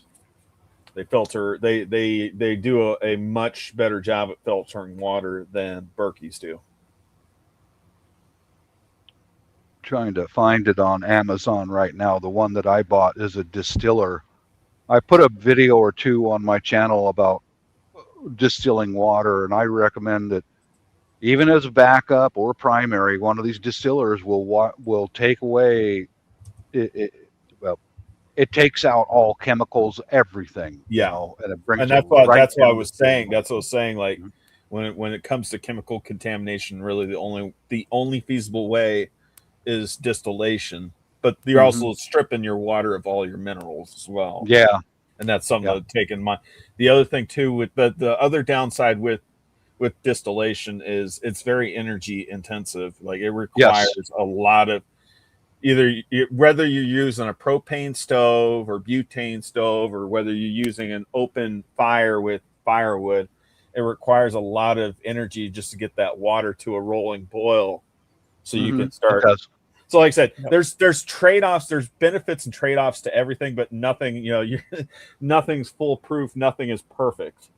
Right. No, Your best bet is to have everything. stored water. Do everything, but have stored water on hand so you're not having to do that straight away. Correct. Yeah. I mean, if you are looking to, if you can't store a lot of water, and what you're looking to do is try and purify water, and you're looking for something like the Grail, that's the one I recommend. Yeah. There are a couple other ones. What you want to do is make sure that the product you're buying can remove something called VOCs. VOCs are volatile organic compounds. Yeah. Those are the things that you find in chemical runoffs from agriculture. And that's the number one thing that most people fall ill from, especially in urban areas or even in the countryside, because the vast majority of the chemicals that meet contact with water are from agriculture. They're not natural. It's not, unless you live like in, the Congo or something like that, you're not actually going to be too worried about natural phenomenons, cryptosporidians and things like that. It's mostly agricultural type stuff. So look for something that removes VOCs. But if I had the ability to do it, I would take my water, I would filter it, I would purify it, then I would boil it. I would do both. I would do everything I possibly could. But like Dior says as well, is if you can think ahead of time and store that water. I've seen your collection of water, and that's the absolute fail-safe way of doing something. Even in a flood, even if your basement floods, that stuff's going to be protected because it's in those solid blue containers. So I'm assuming they can take a bit of a beating. Yeah. Like the igloos can, the Reliance can to a point. Oh, there we go. Got Bob back. Yeah. Bob Yeah. was going to say something, but he ended up getting kicked off briefly. I did it myself. I'm Oh. trying to pull up an image of the Butler Creek. I'll type it in the side chat. Wait, can you type it in the main chat there, Alan? What you were saying about the about what was that one filter you were talking about? Like, the Grail. type The it Grail. in. It removes Spell it out. VOCs. Spell it out for everybody in the chat because I'm going to look it up Oh, after. okay. Like in the main chat, not the private. Yeah. What I just entered in the side chat, Butler we go. Creek Distiller. I've got one. I got a couple videos on my channel about using it. It is energy intensive and it takes time, but that's why I've got bulk water. It's better than nothing. Right. I've got bulk water and storage. Yep. To supplement, to provide for the family until I have to get to that point. Yeah, and that's the nice thing about having stored water. It doesn't have you in this critical emergency where, right, oh God, I need to get water now. You know, you've already got that covered. Like I said, it gives you enough time to get everything else set up in time. Yeah, I'm gonna have to watch your video about the Butler Creek one because, like I said, I remember watching the first video with that copper one that you had to do some modifications to, and it just wasn't working. Yeah, that first one, that copper one, that's a flower pot on my back deck now. It was I remember you telling me about that. Yeah, get the Butler Creek is all stainless steel, no flashing gimmicky bullshit. You know, get the Butler Creek one because it's just straight up. You know. Yeah. There we go. Look at that. Yeah, he had to join me. There he is. I was just having a quick look at because I'm terrible at spelling just how to correctly spell that. So I've put it's called the Grail GeoPress is the one that I've got. It filters 250 liters from one cartridge. You can get them on Amazon, things like that. But it filters viruses. It purifies against viruses, VOCs, and PFAS and things like that. For anybody interested, I actually did a video reviewing it on my own channel. But like I said, that to me, it's a very good personal water purifier, not just a filter. People mistake filters for purifiers. They're two different things. Yeah. A filter just removes particulates. Large particulates. It doesn't purify the water. You need chemicals for that, or something. Depending on the medium inside that filter, viruses and some of the bacteria, like we were talking about, the cryptosporidiums would be the quote unquote particulate. Yeah, absolutely. So you need something that can remove a virus because a virus is a very, very small particle to remove. So the Grail will remove things like E. coli, Salmonella, Protozoa, microplastics, chemicals, heavy metals, that kind of stuff. The only thing it won't remove, like I say, is it's not going to remove salt or anything. You would need like a reverse osmosis system for that. And that's like I said, salt would be basically same classification as the chemicals. That's where you'd need distillation because that's absolutely. It's absolutely the only option unless there's something out there that I'm not aware of that's on the market.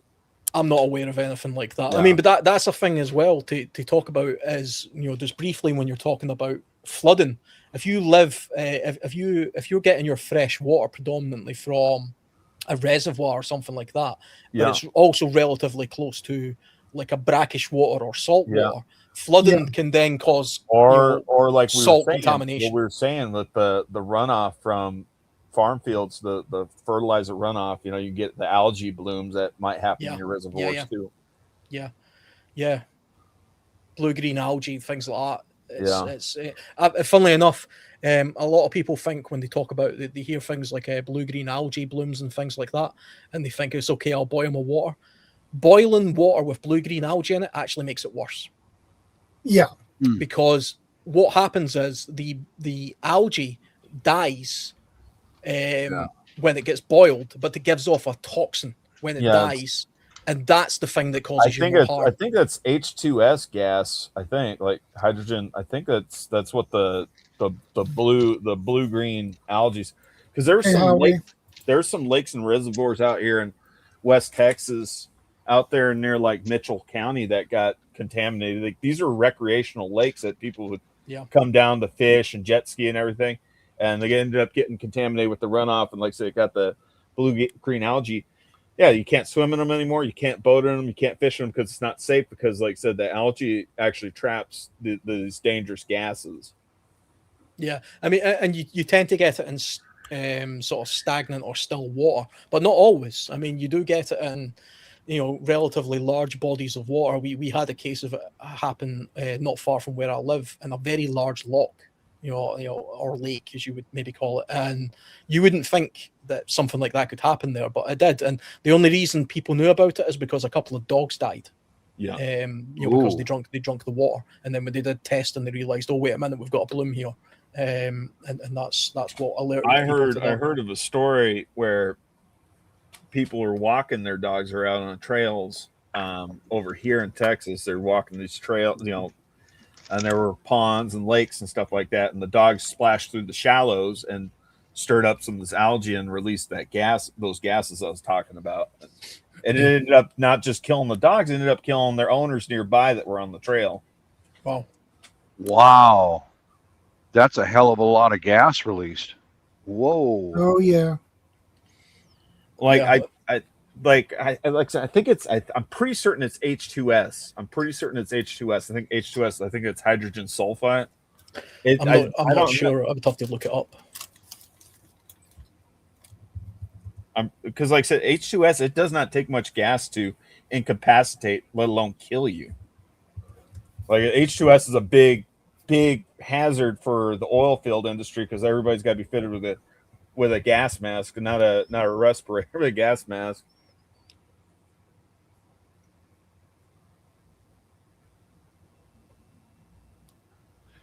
No matter what happens, blame Canada. No, but really, that's a good segue into water treatment, because if there is a flash flood, you can almost count on it. Your drinking water is going to be tainted. So, and for God's sakes, if you get a notification from the state or the county or whoever that, don't drink the water, don't drink the water. Yeah. You put up a big sign with "Don't drink the water," and people drink the water anyway.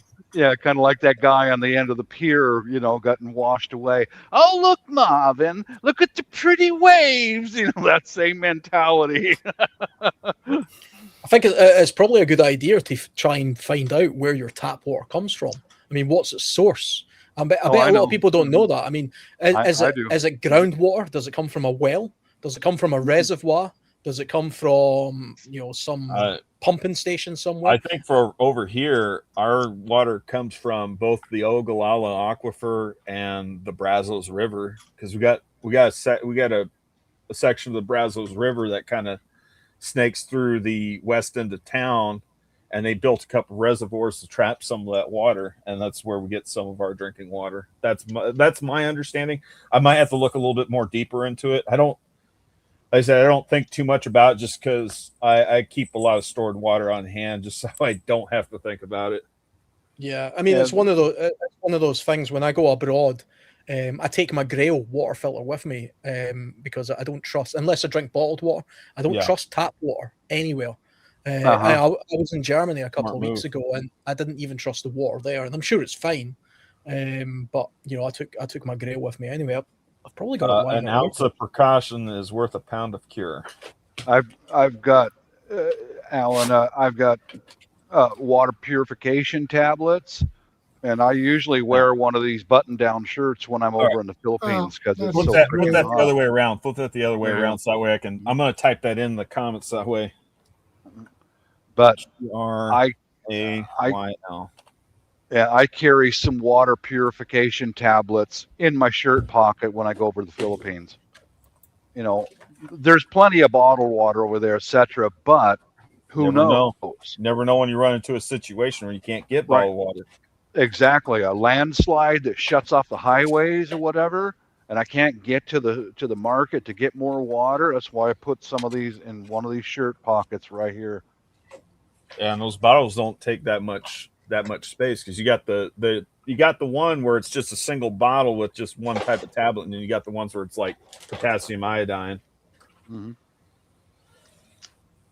Oh yeah, I know guys on the panel here who've heard me on panel before. I got water sick over there once. Yeah, you tell me about Once. the coffee, putting your coffee yeah. maker, filling it up with the tap water over there. Don't make that mistake, guys. Yeah, a coffee maker does not get your water hot enough to sanitize it or anything. Oh, baby, I was sick. But God almighty. I know we're getting a little bit off topic here, but I thought I would bring this up. This is somewhat adjacent since we were kind of going off. It is with water purification. But correct me if I'm wrong, but there are companies out there, commercial companies out there, where you can get a filtration system installed on your water main before it goes straight into your house and the tap water goes into your house. You can, yes. Yeah, I mentioned that to my missus, and my brother-in-law handles everything that goes on with our house over there. And I said, plan on getting a boost pump installed for water pressure and filtration system be built right into our water main, because the neighbors at our house over there, it's a brand new house, and they already had that installed in their in-feed. Yeah. So it's like, yeah, I said, budget that in, Mrs. Eventually we're going to have to do that. Yeah.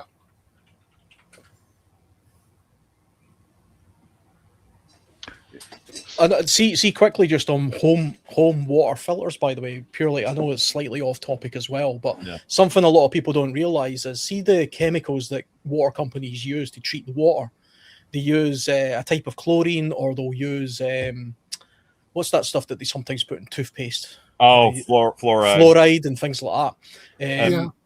I don't think fluoride does any, as far as like treating the water. I don't think it really does a whole lot. I think it's just so that we get quote unquote stronger teeth and bones. Do you know, I just don't believe that, because it doesn't make any either. sense because of the tiny amount that they put in it. I know the reason for using it originally was something to do with it's an effective water sanitizer or treatment for drinking water, but it also has that side benefit. But that said, you can actually get water filters or purifiers in your house that remove those chemicals entirely, and you can get them fitted to things like your shower. And people think, why would you want one fitted to your shower? You're not drinking your shower water. Well, because you're inhaling it. Because see that your pores are opening up. Yeah, too. And you're breathing it into your lungs. So if you can afford it, there are companies out there. I don't know of any in the UK. I only actually know about this one because I listened to an American podcast, and it's one of their promotions. Alexa Pure Pro filters out. Probably something like them. Alexa Pure Pro on their gravity fed water filters, they filter out fluoride. Because they use a ceramic medium for their filtration. Yeah. I don't know if that's what Berkey uses too, but that's what Alexa Pure Pro uses for their filters. Berkey, I think they have ceramic filters.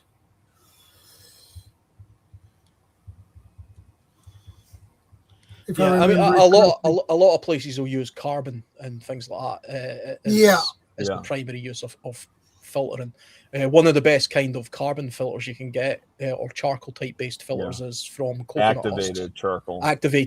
Activated charcoal from coconut husks is particularly effective for a lot of water purification. I'm not sure what would be made out of particularly. I just know like charcoal in general, it takes the funky taste out of the water. That's pretty much what it does. But like activated charcoal, like I said, it just absorbs everything. Yeah, I've got some water purification. I forget what they use. What was it? What do they use? Is it was it calcium? What the hell is it? I forget what the hell they mix with charcoal to make activated charcoal, because you can make your own activated charcoal. I just forget. Was it calcium carbonate? I forget what the hell they mixed with it. I can't remember. I'm gonna go on Grok. Grok will tell me. Yeah, you would. I'd probably need to look that up as well. I can't remember what they used to. I can't remember. Like I said, usually it's found as a pool water treatment chemical. CR says activated charcoal or carbon has a lot of surface area.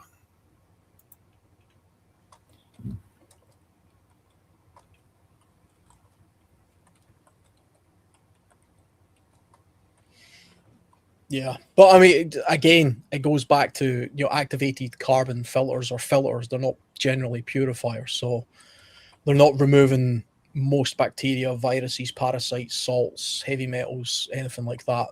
Yeah. They're just an effective filter. Yeah. If you need to filtrate heavy metals or things like that, you need a specialized water filter for that. I mean, there's other things you can use as well with like UV light treatment and things that I've seen people Yeah. using that, which Yeah, is quite effective. UV is mostly for viruses and bacteria. Yeah. I've even seen a system that uses a tiny amount of salt, and you add water to the salt, and then there's a button that you literally press, and it causes an basically electrical what reaction. bleach is. Bleach is a Yeah, salt. you're basically making bleach from salt itself. I forget the name of the company. I would have to look it up here and then post a link to it. But there's actually a device you can buy where just with table salt, you add a little bit of table salt and a little bit of water to this. You press a button, and it basically makes bleach for you. And you can use a power bank to charge this thing up. It's a fantastic prepper tool to have. I plan on getting one actually at some point if I can remember what it's called. You are right, Alan. You are right. Coconut shells is the most common high quality medical food grade. Yeah, it's the most common for but like got also hardwoods like oak, because I'm aware of oak being used. Oak, beechwood, or pine. Yeah. But I mean, you can get charcoal carbon from just about anything. But I know the coconut husks are particularly effective. I can't remember. Whatever you do, if you plan on making your own charcoal, do not use pressure treated or any sort of treated lumber. Bad idea. Yeah, I'd avoid coal as well, because I know you can get it from coal, but I would avoid that, to be honest.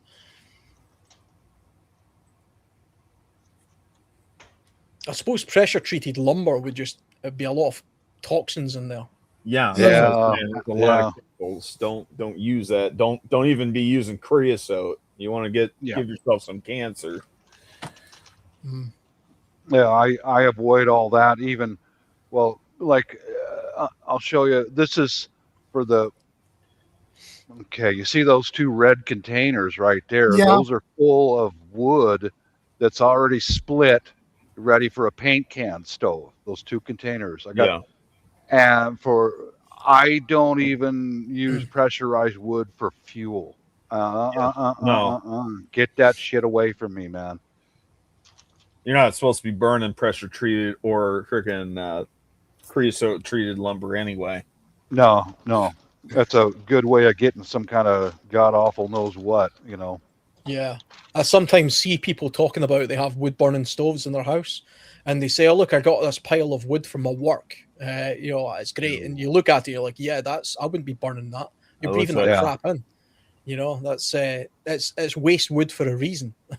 It's a lot of pallets. You get these blue colored pallets over here that are for food grade pallets and things, but that's because they're sterilized and they add something to it. And there's, I don't fancy the idea of breathing that in.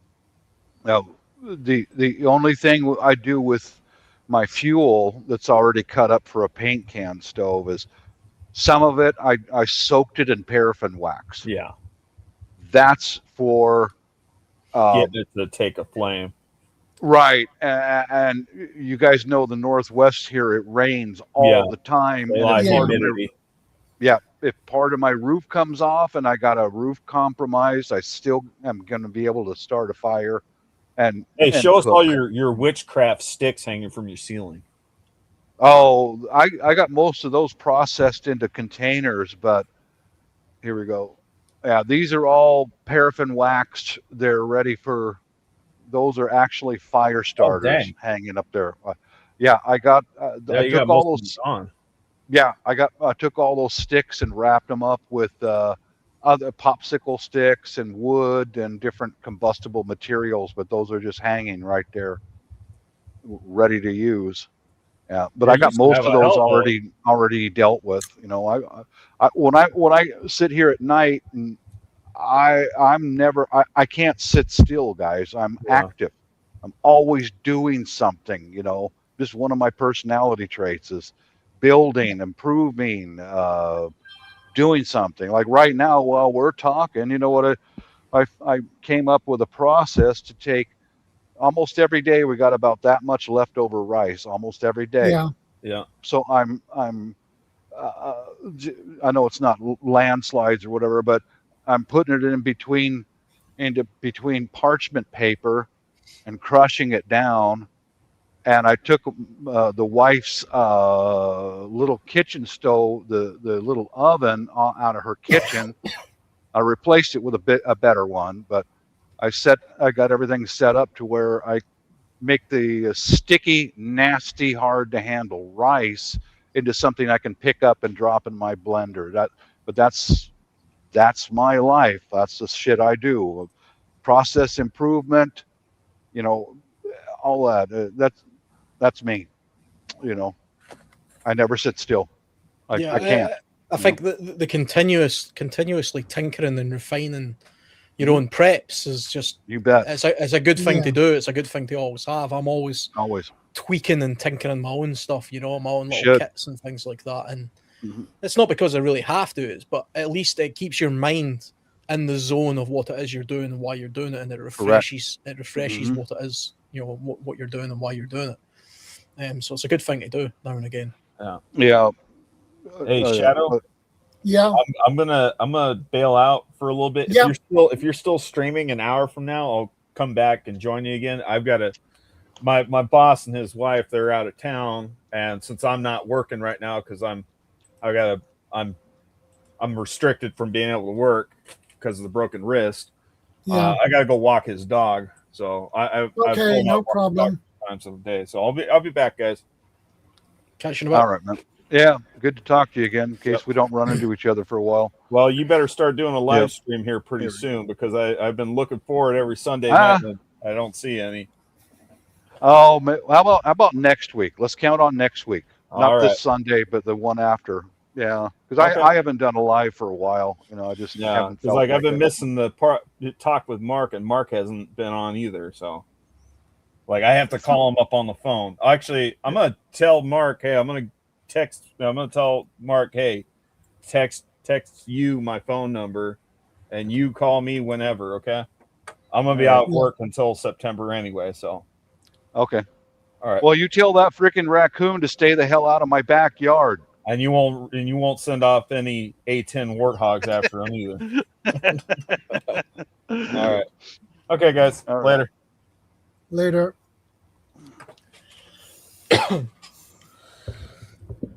Yeah, I think see because originally we were talking about canyons and things like that. Yeah. It does remind me of camp placement. If you're looking to build a campsite somewhere, you have to understand the landscape that you're in. And something I see a lot of people do, particularly in my part of the world anyway, is they're always looking for nice flat ground. And because there's lots of heather and weeds and things growing everywhere, it's quite difficult to find sometimes. But some areas that you do tend to find flattish ground is near riverbeds. So if the riverbed is dry, people will think there's a perfect place to build a tent. Or they'll see a nice pebbly beach or a nice sandy embankment and they think that's a good place to set up camp. These are terrible places to set up camp. Yes, they are. Truly terrible. And I admit I am guilty. I've occasionally done it myself just out of, I've took a bit of a risk and just did it anyway. But I mean, for one, obviously there's a flood risk, which is what we're talking about here. So if you're in a canyon or you're near a dry riverbed, even though it looks perfectly flat, do not build your camp there because it could become a raging torrent in the middle of the night. Oh, yeah. The other thing being as well, I don't know why people like to do this, is that they like to pitch their tents on beaches. Beaches are terrible places to pitch tents. One, the sand fleas. Two, sand gets everywhere, right? Yeah. It destroys fabric and materials, and it's abrasive and it's nasty. It's also got no shade, no shelter, and it blows around and it's nasty and horrible.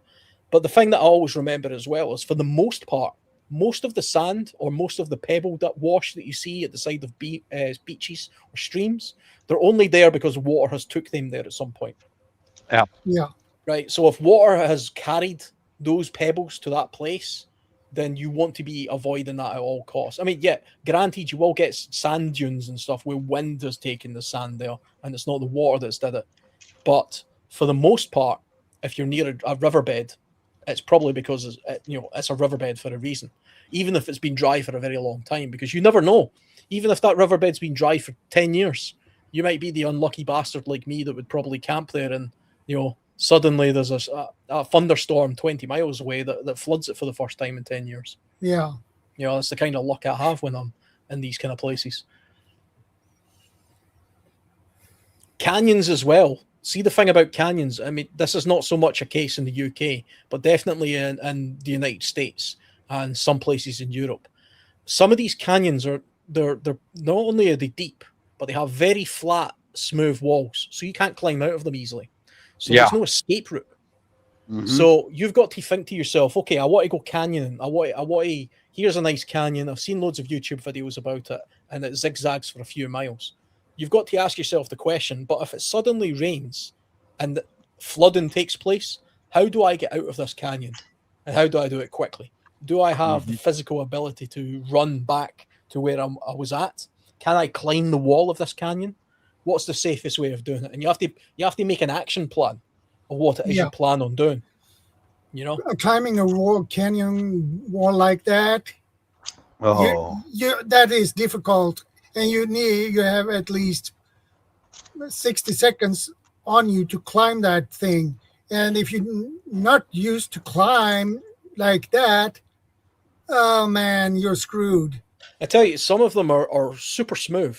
I mean, granted, you'll get these badass climbers that can climb up, a glass wall, but most people can't climb nothing unless it's, got nice big handholds and stuff. And these canyons, because water has flowed through them so often, they're completely smooth. That's why they're smooth. And, you can't climb out of there. Animals get caught in these things all the time. And, something I've noticed from my travels in desert regions is just how often I see dead animals. And a lot of those animals haven't died from dehydration or something. They've died in water. And they've washed down some sort of like, a stream or something like that because... I've been to many deserts in my life, and most of them have like roads that go over the top of them, like an overpass, and you can walk under the overpass. And almost every time I go under an overpass in a desert area, I find a skeleton of some sort, of an animal, like a sheep or a goat or something. And I can pretty much guarantee it's probably drowned. It hasn't just went under there for shade and died. Drowning is a big hazard in desert regions. More people die in deserts from drowning than they do from dehydration. I believe it. Yeah, but a lot of people you look at it. Believe this canyon camping is a very bad idea. Okay, maybe if it's just you and your buddy, you might have a chance to be able to get away from a flash flood. If you've got your kids with you, now what are you going to do? Because you can't leave your kids behind. You can't leave your wife behind. No. I mean. Now you compounded the life loss from just one or two people to three or four, because I'm not going to leave my kids. I'm going to do anything I can to get them out, get them up to high ground. Yeah, canyon camping or right next to a river, don't do it. Just don't do it. Yeah. No, I wouldn't recommend it. There was also, I remember seeing in the news, I think we've spoke about it on here before as well, that campsite in the US that was hit by the flash flood and killed a lot of kids. I remember that. That wasn't that long ago. What was that, last year before? Just a few years ago. And it actually happened before. That's the thing. Because I remember we were watching it in the news and it was saying, it was a freak accident. Nobody could have forecast it. All these kids drowned in this flash flood on like a summer camp. And I remember thinking, surely somebody did a risk assessment of the river there. And then I dug into it a little bit deeper, and it turns out it actually happened before in the exact same place years before. I remember that. To me, people have got to realise that if the area has been prone to flooding in the past, it will almost certainly flood in the future. Almost That's a fact, certainly. Alan. Yeah, that's Yeah. a fact. That's a and fact. that's why you have to like forward think. That's why you have to take a look at the past and then plan for the future. Yeah. And that includes, just if you live in a place that's flood prone, or Yeah. any other hazard. It doesn't just matter. We're talking about flooding here and flash flooding, but if you live in Hurricane Tornado Valley, prepare for tornadoes. That's right. It makes bloody sense. That's if right, you CR. if you live in a place where you're prone to water shortages or power cuts, then prep for those things first above all else, and prioritize those things. I'll give you an example of like that camp that they should have. The state should have came in and took away their ability to do business and put a lock on the gate. You're done. But because of overseas there, they were developing an area that was known to be a floodplain. Yeah. But because of political corruption, money changing hands, they issued out building permits and they built homes. And these folks went in there and bought homes. And of course, if it's flooded there once before, it was listed on the map, floodplain, don't build there. But because of money, they developed it, and a couple of years later, wham, just took it all right out. So shit like that happens, man. And here's the person buying the home and the property. They don't know anything about it, and then there goes everything you've just put all your whole life's work into, swept downstream. Yeah. Political corruption plays into that kind of shit, man. Yeah. I just quickly had a look there. It was called Camp Mystic or Mystique in Texas, and it says here on Wikipedia, the camp was severely damaged in July 2025, Central Texas, by flash flood. 28 people from the camp died, all children, by the way, pretty much, I think. Yes. Yes. Yeah, 25 of the 28 were children. It was a girls' camp. Yeah. And by the looks of it, just sort of scanning over some of the history and news reports here, this shouldn't have been a surprise to anybody. That camp was founded in 1926 and has flooded a dozen times over the years. It flooded in 1932, it flooded in 1937, it flooded in 1934, it flooded 1942. There was a 10-day period where the entire camp flooded back in the 40s. It's floods all the time. So why there's still a camp there, I don't know. Just move it to somewhere where it's safer. Yeah. But it looks like corruption. It looks like all sorts of corruption going on there. Yeah. Political connections and money change in hand. Oh yeah, go ahead. Yeah. The state should have came in there with a bulldozer and wiped out the road to going in there and locked it up. That's a shame. But in order to get change through government, you got to have loss of life or major loss of property. That's the only way you get change. Yeah. I tell you, you can imagine how devastating it was. It says here, at the time the flood took place in 2025, there was 108 people on the camp, and 28 of them are now dead. Oh, so that's a huge percentage of the people there got killed, and everybody else, of course, had to be evacuated. That's awful, man. Yeah, that's awful. I agree. Do you think that could happen up around CR's area? CR says it can flood here in Canada too. Oh, good. Thank God. I tell you, Bob, you joke, but those Canadians, they're plotting something. They're plotting something. I know it. Don't turn your back. It's not the Chinese you guys need to worry about, or the Russians. It's the Canadians. Watch them Canadians, man. Watch them close. I like Canadians. I've never been to Canada. I'd love to visit Canada. There's so many places, wilderness places, environments I'd love to see there. It'd be great. I've only been to like Vancouver Island. I haven't been all over the country, but I've noticed the mentality of the Canadian people is still very much like uh, early on here in the Pacific Northwest. We're going to help each other. That's it. You know, they still have that mentality up Yeah. there, sharing, giving people.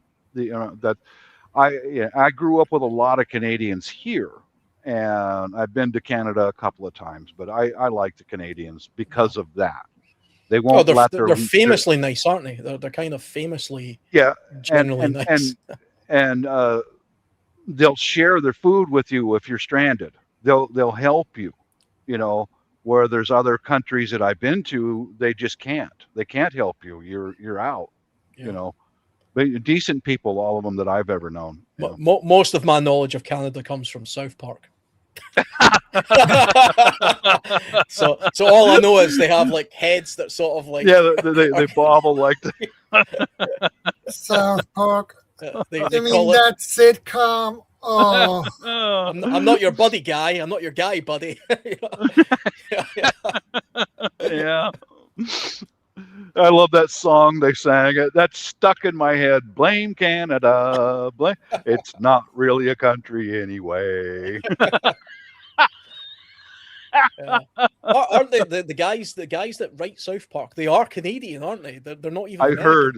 I think they're I heard. Canadian. Yeah, they live. I think they live in the US, but you know that Trey Parker and the other guy. Yeah, hilarious. Yeah, I've heard that they had Canadian writers and producers. Yeah.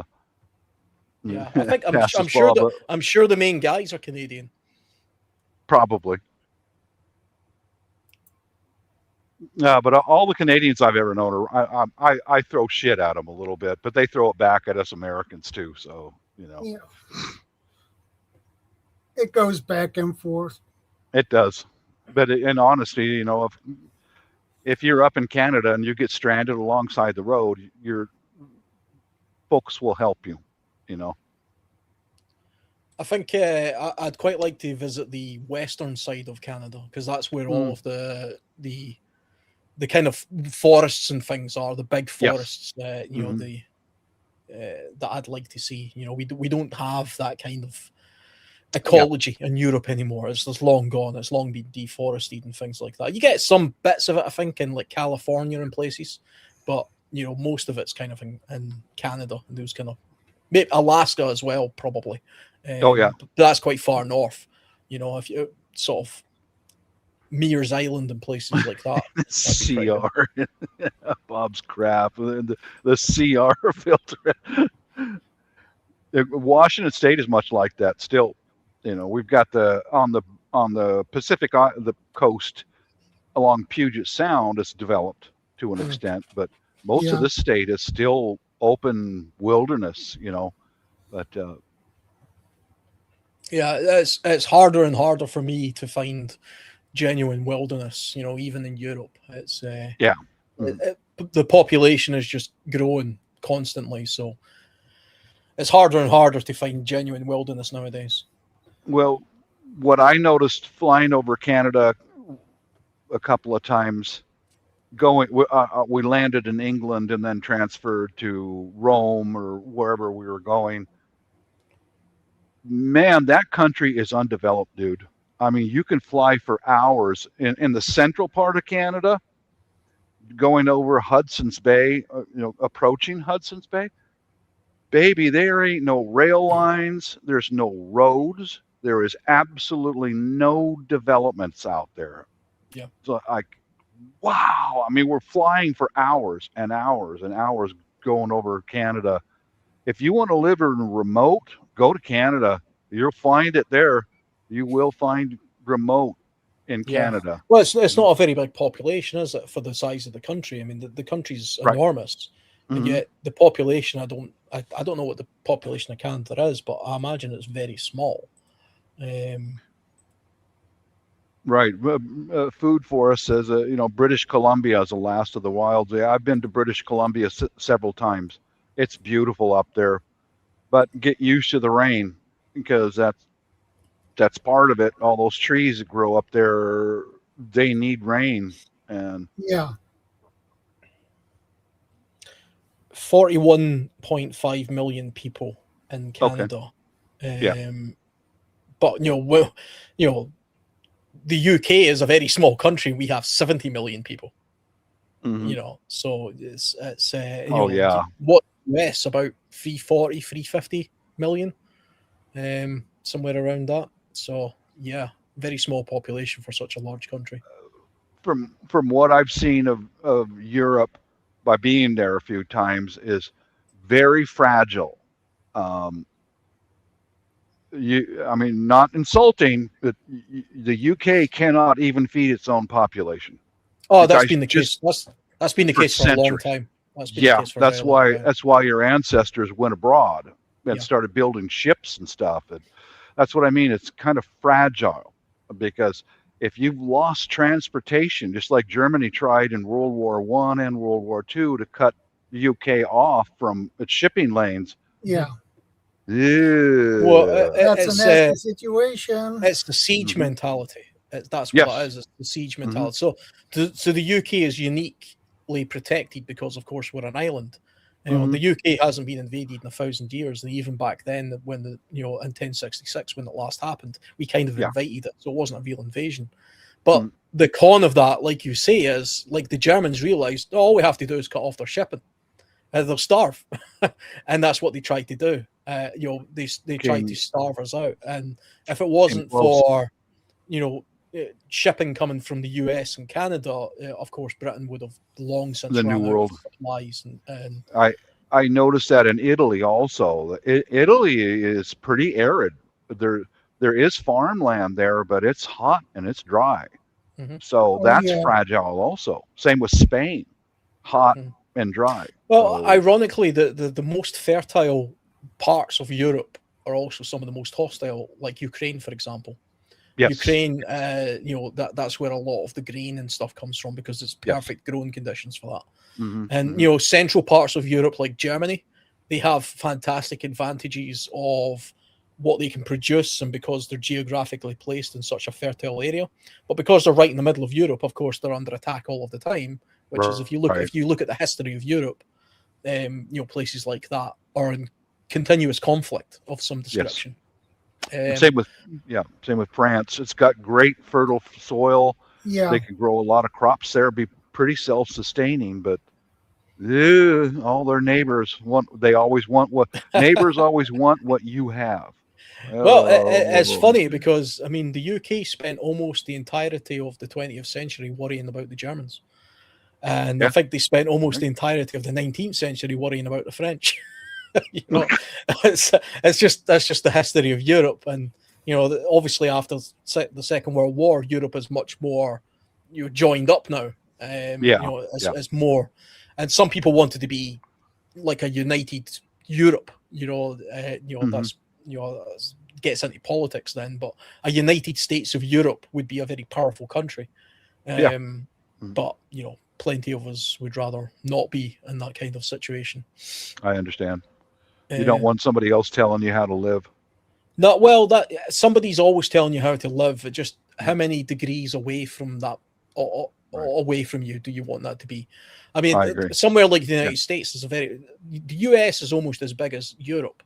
So you could make the argument: why should somebody in Washington D.C. make a decision about somebody who lives in, what would be furthest away from Washington D.C.? Somewhere Hawaii, Alaska. Why would Alaska. Why would somebody in Alaska care about what somebody in Washington said? And eventually you just have to accept it. Well, if you want a large country, then there has to be a centralized point of government, and then you can devolve it out. We call it devolution or devolution in the UK. In America, you guys would be federalization, which is a similar sort of thing. But it's fascinating. But it's kind of linked to what we're talking about as well, because flash flooding and things like that is largely to do with.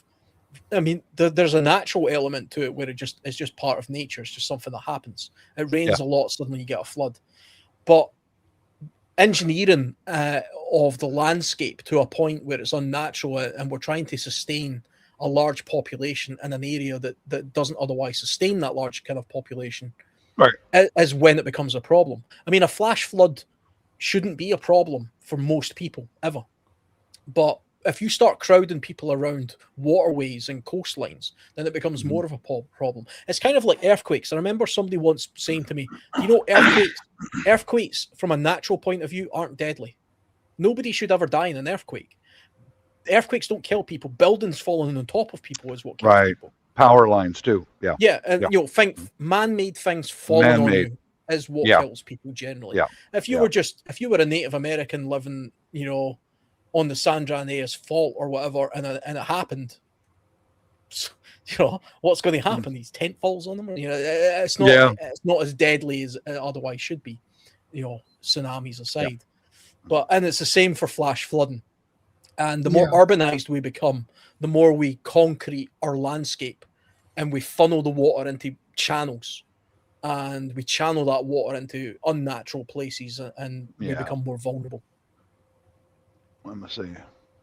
Later evil. Yeah, that's the difficulty with management. And like I said, here in the States anyway, the states and federal, they don't really act on anything until after there's a loss of life. Yeah, it's the same here. It's the same here. That's corruption. Yeah. They don't want to spend a penny until they're being seen that they have to do it. You know?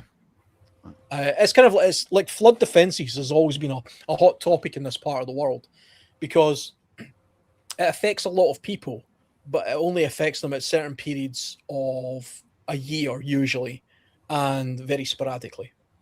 So a town might be flooded 3 or 4 times in a decade, and the people in that town demand the government do something about, put in some flood prevention barriers. But the government says, wait a minute, it will cost us X amount of millions to do this, but it only costs X amount of millions to repair the damage. That's how they do the calculation. Right.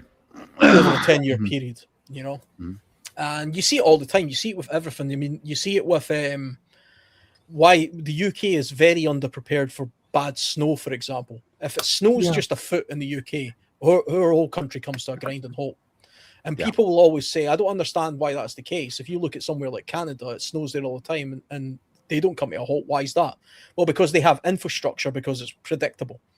So they have snow plows and trains that can handle that, and railway lines that are, built with that in mind, and they have workers that specialize in that kind of stuff.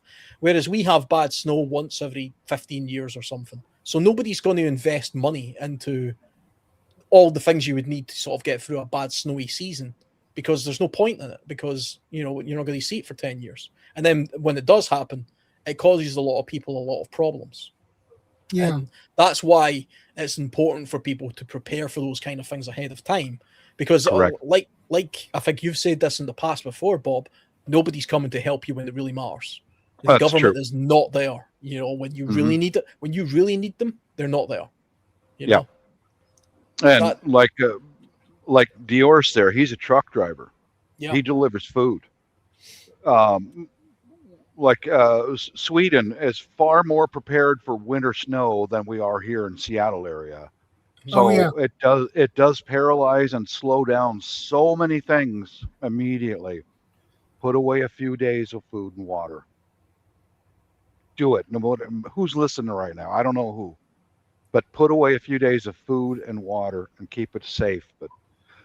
And food, I'm going to go get some lunch. It's 1:30 and I'm hungry. So I'm actually going to have to cook something. Get something to eat. So my wife isn't home, and I'm going to have to go cook something. Damn it. Yeah. I've not had complain to your missus later. I will. She's going to hear about it. I'll tell you. Cuba is waiting for her. I'm sending my wife to Cuba. All I've done is sit here and drink bottles of beer. I haven't actually had much to eat myself, so I should probably. And it's bloody roasting here. I'm sweating like hell because it's 24 degrees, I think, now in this room. Oh my God! But, yeah. You and Shadow are going to melt into big pools of water any minute now. We're just not used to it. I mean, again, it's underprepared. These houses are just not built for even the warmest of days. They're designed to keep the heat in. not the other way around. So Correct. even with blackout curtains Yeah, and stuff, it's the same with hard. our buildings here as well. It's built to keep the heat in. Mm-hmm. So my apartment on summertime, it gets 33 degrees Celsius in the apartment. Yeah, easily. You're floating away. Yeah, she's Yeah. in the side chat there, watching you, Bob, and watch some Canadians, man. Watch them. They're plotting All right, something. peace out, guys. God bless everybody. Catch you later, man. Bob. Catch you later. Later. Oh, Lord.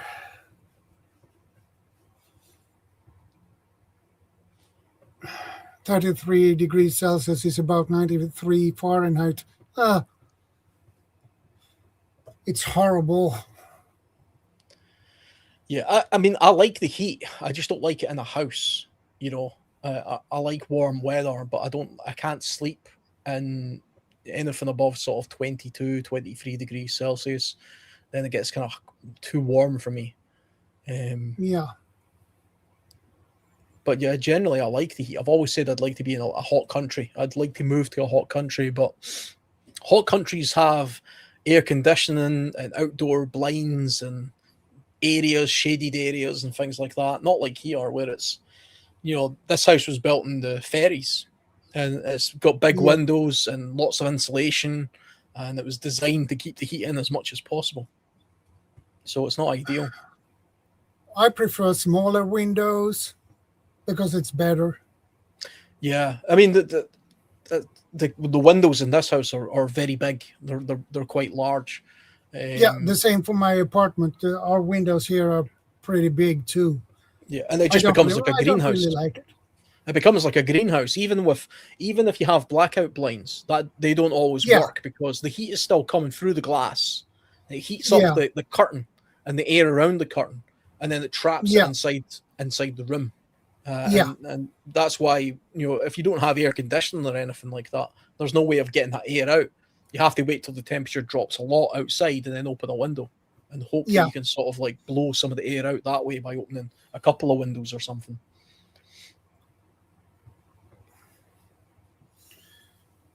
Yeah, I'm sweating. That's why I drink a lot. I sweat constantly. It's so annoying. I hate it. Yeah, no, I'm the same. Quite kind of sweaty as well, especially in like, I mean, look at this. Just sitting here, you know, sweating like hell.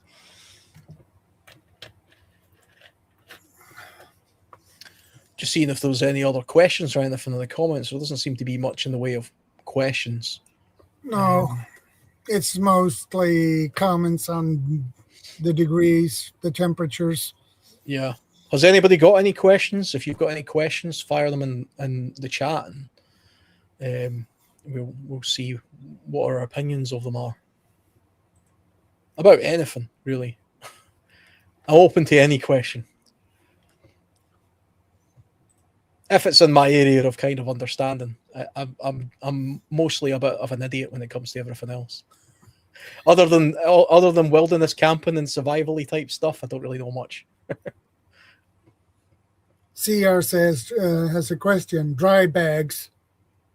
Yes. What's the question? That's the question actually. Very short question. Dry bags. Well, you know, good quality. I use quality a lot of dry bags. Yeah, I use a lot of dry bags. The main thing that I use a dry bag for is my sleep system when I'm camping.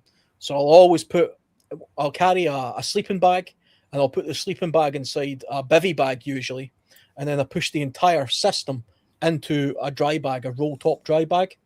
And the ones I've got a vent on the bottom where you can undo the vent, and you roll the air out of it, and you push it down, and then you plug the vent back in, and then you seal it up. It's the one item that I think if you're going to use a dry bag, you absolutely need to use it for your sleep system. The idea being that even if your entire backpack falls in water, at least the one thing that's very hard to dry. Yeah, and your first aid kit is good to have in a dry bag too. Yeah. I think No, not Norway should not win. We should.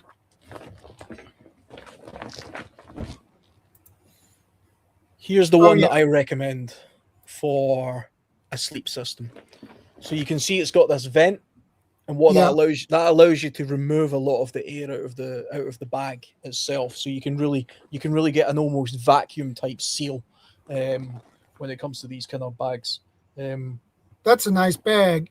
Yeah, this is quite a good one because this one is good enough for a winter sleep system. The sizes they're heavier though. That's the thing. I mean, if you start putting everything into a dry bag, you suddenly Yeah. realise that your pack weight gets pretty heavy.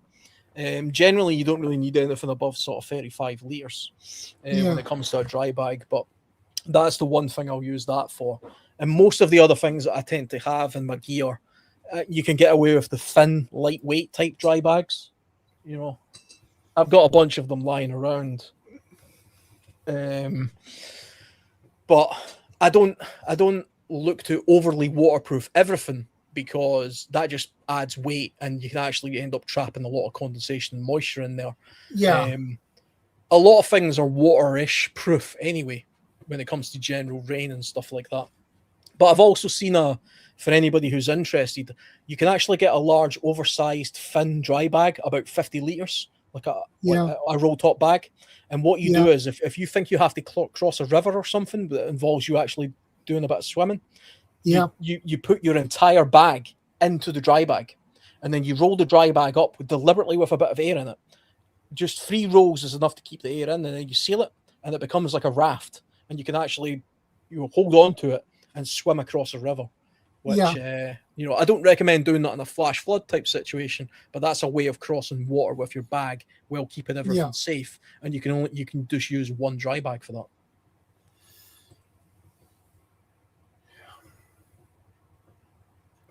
I think we covered the most of the thing today, so I think it's time to wrap things up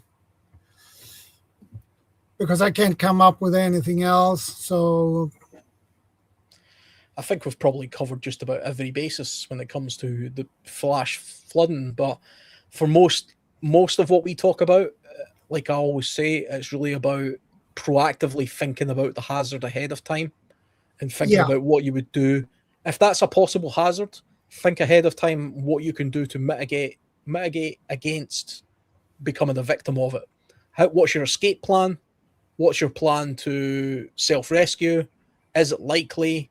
Think about all these what ifs and plan accordingly to that. But if you can possibly avoid areas of flash flood, then do it. But that's not always possible.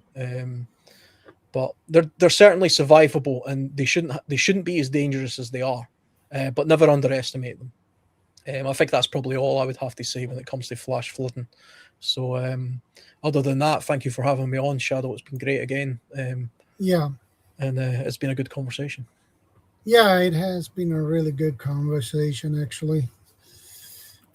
Yeah. I will see you next week, same time, same channel. And by the way, I work my last week next week, and then I have my vacation. So that will be really nice. So stay safe, take care, and remember, be part of the solution, not the problem.